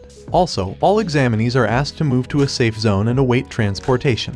Gao Peng exhaustively tells his exhausted beast that the exam is finally over and they can rest now, and he thinks although they hadn't found many point pillars over the last few days, thanks to Stripey succeeding in being promoted to the Commander tier, they were able to kill several Commander tier monster. Also, they gained quite a lot of points as well as many rare materials. Gao Peng said he has done his best regardless of the result, he won't feel any regret, and he believes in the saying do one's best and leave the rest to destiny. Gao Peng ended up ranked 11 with a score of 4,396. After the exam, at the hotel in the base city of Jiangnan, the man tells the examiner that he orders him to try his best to get into the top 12, and if he can participate in the Alliance Youth Monster Trainer General Assembly, it will help him grow and develop in the future. The examiners responded that he tried his best. The examiners said the man should see his performance on TV. Then he called the man's dad and asks him if he can contact someone and see if he can find a way. His dad angrily slams his fist into the chair table. Then he said to his son how he expects him to get him into such a large-scale General Assembly and if he thinks his father is almighty. Then he asks his son when will he start living up to his expectations. His father said right now, many eyes are watching him and the moment he makes a single mistake, they will pounce on him like hungry dogs and tear him apart. Then he orders his son to better keep a low profile over the next few days and don't hang out with those rubbish friends of his, and if he sees him hanging out with his friend again, he will seriously break his good-for-nothing legs. On the other hand, Gao Peng was walking while eating and looking at his phone. Gao Peng wondered why the Youth Monster Trainer General Assembly will be held in 3 months, and he said the performance of the Monster Trainer candidates was unsatisfactory, so the government has decided to give them 3 months to grow. Now the age limit is 20 years old. Gao Peng said the government is so sloppy and he wonders if the government wants to avoid people turning 20 years old right before the assembly because of the delay. Suddenly Wang called Gao Peng while waving his hand and said he had been looking for Gao Peng for a long time. Then he asks Gao Peng if he want to get dinner because they were all from Chang'an and they should have a get together. Then Wang put his arm around Gao Peng's shoulder and said they should have dinner together, and even Moi, who never smiles, agrees to it, while behind them was angry Moi. Gao Peng laughed awkwardly and responded that he will join, so Wang should let go of him first. Wang shouted they should go and that he know a good seafood restaurant nearby. Suddenly the man asks Gao Peng if they can talk for a bit, but Gao Peng just walks past the man, which made the man shocked. Then he stopped Gao Peng with his hand while holding a card and said the password is 6 6s, and inside the card, there were around 1 million Alliance credits. Regardless of the outcome of their conversation, the card is the payment for taking up his time. Gao Peng faced the man and said he didn't think his time was worth that much money, but the man just pointed to somewhere and said there's a cafe over there. Gao Peng smiles, said wait a minute, then dummy peeked into the glass looking at the man, which made the man asks what is that. Gao Peng said it was his familiar that has always been cowardly ever since it was young and he have to pat its head every night, otherwise it cannot sleep. Then Gao Peng said it was there looking for him because it couldn't sleep. The man smiled in fear and said Gao Peng is quite cautious, but that's a good thing and one should always be cautious no matter what they are doing. Then Gao Peng and the man proceeds to the coffee shop. At the coffee shop, the man tells Gao Peng that the truth is the reason he came there is to make a deal with him. Gao Peng asks what deal. The man handed a card to Gao Peng and said someone is willing to give Gao Peng a huge sum of money in exchange he will withdraw from the Alliance's strongest youth monster trainer competition, and the sum is definitely larger than the rewards given to the one who will rank first in the competition. And the man also said to show his sincerity, he'll disclose some insider information to Gao Peng, and based on the information that he has received, a monster trainer from the Mei district made a contract with a Lord tier familiar. Basically, that trainer had the favorite for winning the competition, which means even if Gao Peng participated in the youth monster trainer competition, there's basically no chance for him to claim first place, and he asks Gao Peng to give his offer some thought. Gao Peng responded that he was just a poor orphan who lost his parents. Then he asks what's there to be wary of. To think the man employer is willing to pay such a high price looks like they really love their child, which made the man asks if they shall discuss the details. But Gao Peng responded rather than money, he want to have the chance to enter a higher stage. The man angrily asks what Gao Peng means. The man tells Gao Peng to give his offer some more thought because it was an enormous amount. Gao Peng looked at the man angrily and asked if he was too tactful, and he said that mean he refuse. The man responded that it was really a pity. Gao Peng stand up and start to walk away while telling the man to enjoy his coffee, and that it was on him. When Gao Peng finally left, the man called someone. On the other line, the man asked what did Gao Peng say. The man responded while looking at Gao Peng walking outside that Gao Peng rejected the offer and Gao Peng has quite the character because money doesn't work on him. The man gets out of the store while thinking he resolves problems through negotiation. But his client isn't someone who resolves things through words, and Gao Peng is still young. Only after experiencing a few more difficulties will he understand the cruelty of the real world. But either way, that doesn't concern him. After all, he was just a lowly messenger. When the man is finally outside, he was shocked because there's no one outside. Suddenly he hears chains, and when he looks to his left, he saw a man holding his beast in the chain walking toward him. The man was shocked and asks when did the man appear. And when he looks to his right, the other man holding his beast in the chain is walking toward him too. The man thinks he didn't think he would need to use his trump card that soon. Then he wonders who set him up. The two men stopped in front of him and called him Mr. Zhang. The man tells Zhang to stop struggling because his familiar is already in their hands, and the man said they mean him no harm, and he should just need to cooperate. Jang realizes that he can't get in touch with his familiar and it didn't even get the chance to warn him. Jang knows that he's in deep trouble. The man pointed to the door of the coffee shop and tells Jang that someone wants to meet him. Jang goes inside the coffee shop and saw a woman beside the man who asks if he is Mr. Jang. Suddenly, the woman beside the man throws a card at him, but the card sticks into the wall near his face. Jae-hyun apologized to Jang for taking up his precious time. Then Jae-hyun explained that the card has 5 million alliance credits on it and the password is 6 5s. Jae-hyun said it was compensation for his time and he would like to know what Jang said to the innocent and naive child just now. Jang laughed in fear and responded that he just had a little talk with Gao Peng and he wanted to ask Gao Peng to quit the Alliance's strongest youth monster trainer competition. While Jang thinks that the people in front of him are there for Gao Peng and he knows that the people in front of him and Gao Peng have a relationship that isn't ordinary either. According to his research, Gao Peng doesn't have any notable background, so he wonders how Gao Peng is related to someone with status. Jae-hyun angrily asked Jang what Gao Peng answered. Jang responded that Gao Peng declined his offer and Gao Peng said he didn't want to miss an opportunity to expand his horizons. Jang wonders who is the man in front of him in shock. Then he realizes who the man is. Suddenly Jae-hyun asks what his next step and warned Jang that he don't want to hear any lies. And he was sure that Jang's sister doesn't want to hear that her brother is a liar either because that would set a bad example for the children. Suddenly, the little girl behind Jang called him brother. When Jang looks back he asks the girl named Zyok Shuan why she is there. Shuan said Jae-hyun said Jang could help her see him because he's always busy and doesn't come home and she hasn't seen him in a long time. Shuan also said that Jae-hyun also asked her to play a game with him to prevent him from discovering Jang, and as long as she could do that, Jae-hyun would buy her 5 ice creams. Then Shuan tells Jang that she'll give him all of her ice creams so Jang will not be angry, it's that just she missed him. Jae-hyun patted Shuan's head and said her brother Jang won't be angry at her because she was a cute little princess, and he have to talk to his brother for a while. Then he asks Shuan to go inside and have some ice cream. Jang worriedly tells Shuan that he won't be angry and she should be a good girl. Then Shuan left the coffee shop. Jang angrily shouted to Jae-hyun that his sister is innocent and she knows nothing. Then Jang asks Jae-hyun what he wants to know and he'll tell him everything. Then he explained that he just had a talk with Gao Peng and he hasn't done anything to him. Jae-hyun responded that that's the reason why he's still standing there and talking to him. Then Jae-hyun sits down while getting his coffee and asks Jang if he wants to work for him. Jang calms down and asks Jae-hyun if he's not going to kill him. Jae-hyun responded that no matter where they come from, as long as they're people, they have value, and killing them is the simplest, but also the most wasteful method. Then he asks Jang to continue. Jang confessed everything to Jae-hyun and Jae-hyun said the mayor of the base city of Jinling named Han Yuanamik.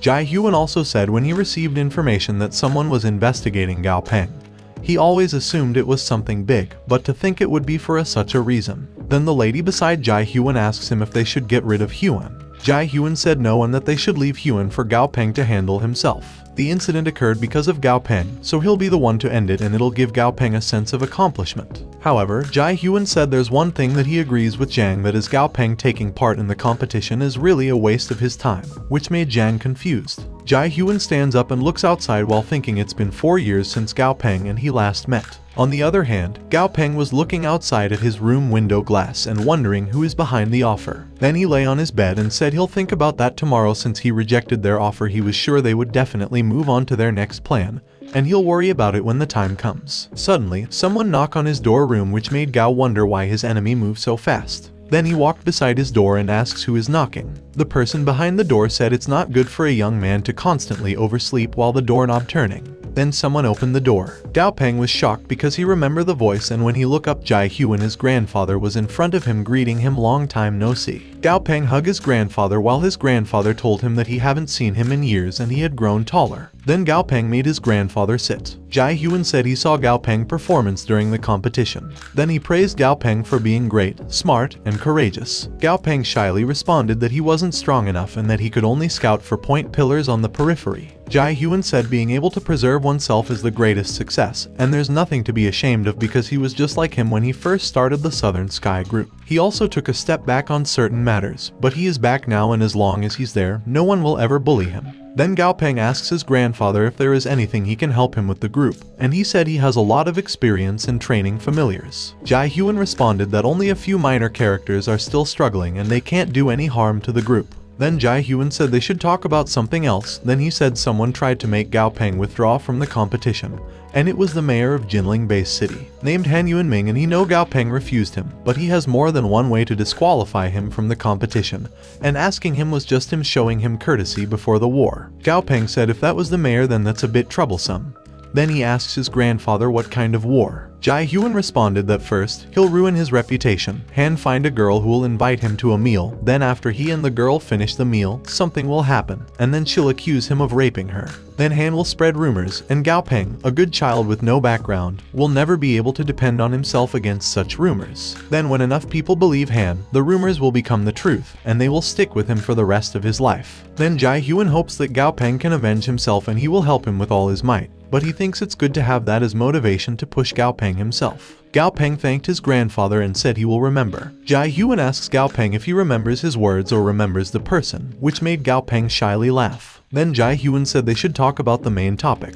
Jai Hyun seriously tells Gao Peng that he hopes Gao Peng is willing to give up on the Alliance Youth Monster Trainer General Assembly. Gao Peng immediately agreed and said he'll contact the organizer tomorrow. Jai Hyun smiled and asked Gao Peng why he's not objecting when is making him give up such a big opportunity. Gao Peng responded that he was sure that his grandfather had a reason, but he have to listen to what Jai Hyun had to say first. Jai Hyun stand up and called him a little rascal. Then Jai Hyun walked toward the window glass while telling Gao Peng that Gao Peng knows that it has only been 3 years since the cataclysm, so the gap between individuals isn't actually that big. Age does not bring anyone any advantages. Whether a person is 30, 46, or 50 years old, everyone is standing at the starting line. Then Jai Hyun faced Gao Peng and asked him if he knows why he must go and seek the title of the strongest youth monster trainer, but isn't it better to remove the word youth? Gao Peng shockingly asks if his grandfather is talking about the strongest monster trainer. Jai Hyun agreed and said the strongest monster trainer. It's a different era, an era for the ambitious. Although the Alliance controls the overall situation right now, it is only temporary. Then one day a conflict will arise. Gao Peng asks his grandfather what he was saying.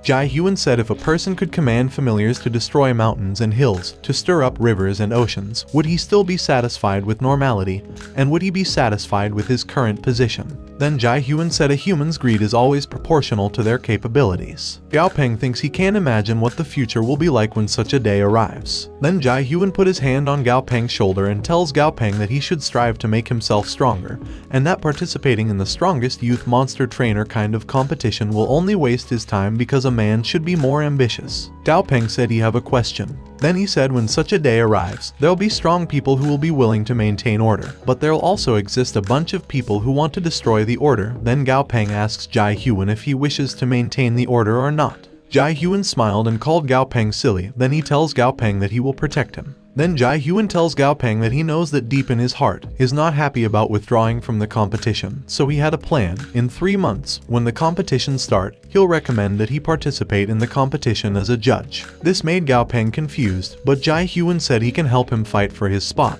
But whether he gets it will depend on him, so he needs to work hard for the next 3 months. Gao Peng realizes that participating in his current competition is indeed pointless, but to take part as a judge is interesting. When the competition starts, the participants will be very happy to see a former competitor as their judge. A few days later, at Chang'an-based city airport lobby, Gao Peng and his familiars arrive in their hometown. Gao Peng thinks he was finally home, but he wonders if a place without family is still considered home. Also, he thinks after settling some matters there, he'll be heading straight over to Yuzhou, and he thinks it'll be better to apply to Yuzhou University. He has the system, so which university he goes to doesn't really matter. Although he can't really help his grandfather, it's better to stay close to his elderly. Suddenly Gao Peng's phone rang, and on the other line, Feng Zhu asks if he's back from Jiangnan and if he was free because there is something he needs his help with and it's something good. Gao Peng agreed and said he have some business to attend to at the association anyway, but Feng Zhu said he already left the Monster Breeder Association. Gao Peng asks why did he leave the Monster Breeder Association. Feng Zhu responded that the organization has changed. It's no longer the Monster Breeder Association that he loved working for, and the Monster Breeder Association is now a subsidiary of the Monster Training League, but the Monster Trainer League alas, and Feng Zhu said they shouldn't talk about it.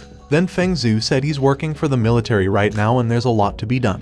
Then he asks Gao Peng if he's interested. Also, Feng Zhu tells Gao Peng that he can't pay him much for it, but he can make up for it with rare materials. Gao Peng tells Feng Zhu to feel free to get straight to the point, and if it's within his abilities, he'll do his best to help. Feng Zhu said Gao Peng probably heard of the Shachuaman man-eating earthworms migrating over the Dali Desert. Recently, a monster hunting squad discovered that within the colony, a commander-tier Shachuaman man-eating earthworm is about to evolve to Lord tier. Gao Peng asks if the military is preparing to capture a Shachuaman man-eating earthworm on the brink of reaching Lord tier. Feng Zhu tells Gao Peng not to worry because they won't be taking part in the battle between Lord tier monsters, and all they do is prevent other monsters from interfering while the earthworm is in the midst of evolving. Gao Peng smiled and said Dali Desert already has a Lord tier desert ruler. Although the Dali Desert has gotten bigger since the Cataclysm, it's definitely not big enough to house 2 Lord monsters. When the time comes, a huge battle will erupt, and it seems like the Chang'an military is preparing to reap the spoils of the battle. Which made Stripey sad. Gao Peng tells Stripey that he's not talking about him. Then Gao Peng asks Feng Zhu why did he comes to him, and he asks if aren't there much stronger trainers within the military. Feng Zhu responded that the plan was proposed by him, but the upper brass of the military didn't like it, so he can only rely on his own connections. But he tells Gao Peng not to worry because there shouldn't be too much danger. Feng Zhu also said he has a few military trainers on his side, and if the plan goes well in the end, the Golden Deity itself will personally lend them a hand. Gao Peng said seem like Feng Zhu is not doing so well since joining the military, but Feng Zhu just laugh awkwardly. Then Gao Peng agree and ask when will the earthworm be evolving. Feng Zhu shouted in happiness and said the earthworm evolving will be within the next 2 days. Then he said he owe Gao Peng one, so Gao Peng should feel free to come to him if he ever needs his help.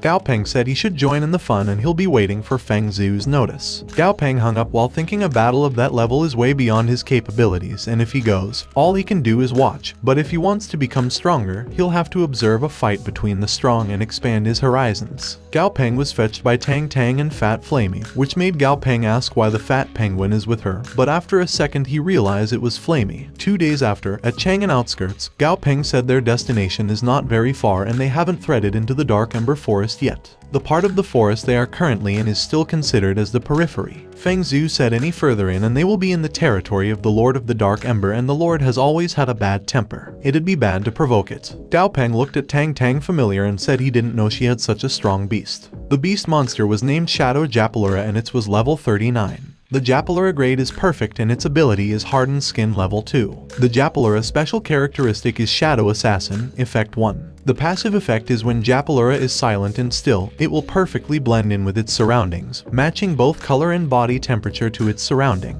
Effect 2. The passive effect is that Japalura's special skin allows it to absorb sound as well as vibrations, allowing it to move silently and remain almost undetectable. Gao Peng said Japalura attributes look frightening and he now finally understands why his grandfather sent her to him. And in the contrast to the helpers Feng Zhu brought, the guy introduced himself as Lai King. Lai King familiars are a level 24 Thorny Iron Hide Boar and a level 21 Poison Blooded Green Snake. The other helper Feng Zhu brought is named Kinny. Kinny familiar is Flaming Bird level 27. Gao Peng wondered if Lai King, Kinny, and Zhang's names were wordplay, while Silly imitated him. Feng Zhu said they arrive at Earthworm territory and they shouldn't head in any further. Then he said right before a breakthrough in a level is when a monster is most cautious, and they must not provoke it. Gao Peng looked at it and asked in shock why are so many earthworms. But Feng Zhu told them that they might not need to do anything in the end and the Shachuaman man-eating earthworms will naturally protect their leader. While they hiding, Gao Peng asks Feng Zhu if the Lord of the Dark Ember's actual name is Lord of the Dark Ember. Feng Zhu responded no and explained that they call it that because it's currently occupying the entire Dark Ember forest. After all, not all Lord tier monsters have a territory. For instance, if that desert ruler were to occupy the Dali Desert for a long enough period of time, maybe they'd start calling it Lord of the Dali instead. Then Feng Zhu tells everyone to be careful because there will definitely be monsters that'll use the opportunity to launch sneak attacks. Gao Peng tells Feng Zhu that something's coming. Then they saw a huge rooster running toward the earthworms. Gao Peng was shocked to see a huge rooster, which made Feng Zhu laugh and explained that chickens eat earthworms and the soon-to-be Lord tier earthworm is just too tempting for the rooster. Then the rooster jumps toward the earthworms while Feng Zhu asks Gao Peng to look at the rooster, and he explains that by relying on its inborn nature, the 5-colored golden rooster can easily bypass the earthworm's defense. Then the rooster jumped by each of the small earthworms on the ground to pass by, but when the rooster arrived at the end, it was confused at finding the big earthworms. Gao Peng imitated the chicken and asked where are the fat, juicy earthworms, which made Tang Tang laugh. Feng Zhu responded that the earthworms can dig underground. The commander tier earthworm should be hiding underground while it's promoting, so it's normal to not be able to find it. Then Feng Zhu tells Gao Peng that he had talent, but he still has so much needs to learn. Gao Peng didn't answer, but he knows Feng Zhu is an elite of the monster breeder industry and he will be caught if he acts too experienced. Suddenly the ground around the rooster shake, then the earthworm underground showed itself and caught the rooster's feet. When the chicken tried to fly away, the other earthworms helped the earthworm who caught the chicken's leg. Feng Zhu tells Gao Peng that once the earthworms worked together, the rooster couldn't escape even if it wanted to. Then the rooster was slammed to the ground. Then the earthworms launched to the rooster and eat it. Gao Peng disappointedly said the rooster really sucks at combat, but Feng Zhu tells Gao Peng to relax because it was just the beginning. Suddenly Tang Tang signed them to be quiet, then she said the big one was coming. The monster named Horrifying Violent Female Spider showed itself. It was level 40.5 and its attribute is rock. The spider's weaknesses are 1. Wood type, 2. Septic Bloodberry and 3. Platinum Radish Tendril. Also, its ability is Spider Silk Strengthening level 2 and Toughened Skin level 1. Gao Peng said the spider's stats are a bit familiar to him. The spider screamed, then it walked toward the earthworms, killing whatever was in its way. Gao Peng said the female spider is probably the same one that Mr. Liu and the others fought when they led a crusade against the net of the brutal Grey Devil spiders. And if he recalls correctly, the mission failed and many people died. But they managed to interrupt the female spider's promotion, so it's a deformed, half-promoted Lord tier. Feng Zhu tells Gao Peng is correct and he said the military thought it'd be killed by the Lord of the Dark Ember, but to think it's still alive, he said how thoughtless of him. Then Feng Zhu tells Gao Peng that they should try their best to stall for time. Gao Peng asked Feng Zhu if he was serious because even though the spider is a deformed half-promoted Lord tier, it's still a Lord tier nonetheless. Gao Peng looked at Tang Tang while asking Feng Zhu if he wants them to go against it. But in his mind, he thinks maybe they still have a chance. Tang Tang walked toward Feng Zhu and said they can take action. But the price is the horrifying violent female spider that made Feng Zhu shocked. Feng Zhu said they just need to stop the female spider and defeating it might be a bit too difficult for their level. But Tang Tang just turned around and said Gao Peng and she shall attack the spider and the rest of them should stay alert and prevent other monsters from interfering. Leaving Feng Zhu to wonder how Gao Peng's sister has a familiar with a rare camouflaging ability because in the military, whoever's lucky enough to get a hold of that kind of familiar will immediately be given priority training and he knows she isn't some ordinary person. Gao Peng tells Tang Tang to let Dummy help her. She agrees and orders Dummy to stand behind her. Then she tells Gao Peng to be alert to his surroundings. Feng Zhu said they also helping but Tang Tang responded that they'll only mess things up. Feng Zhu sadly tells her that she can't be biased. She let go of Softy and Softy changes its form to combat form while she orders it to test the spider out.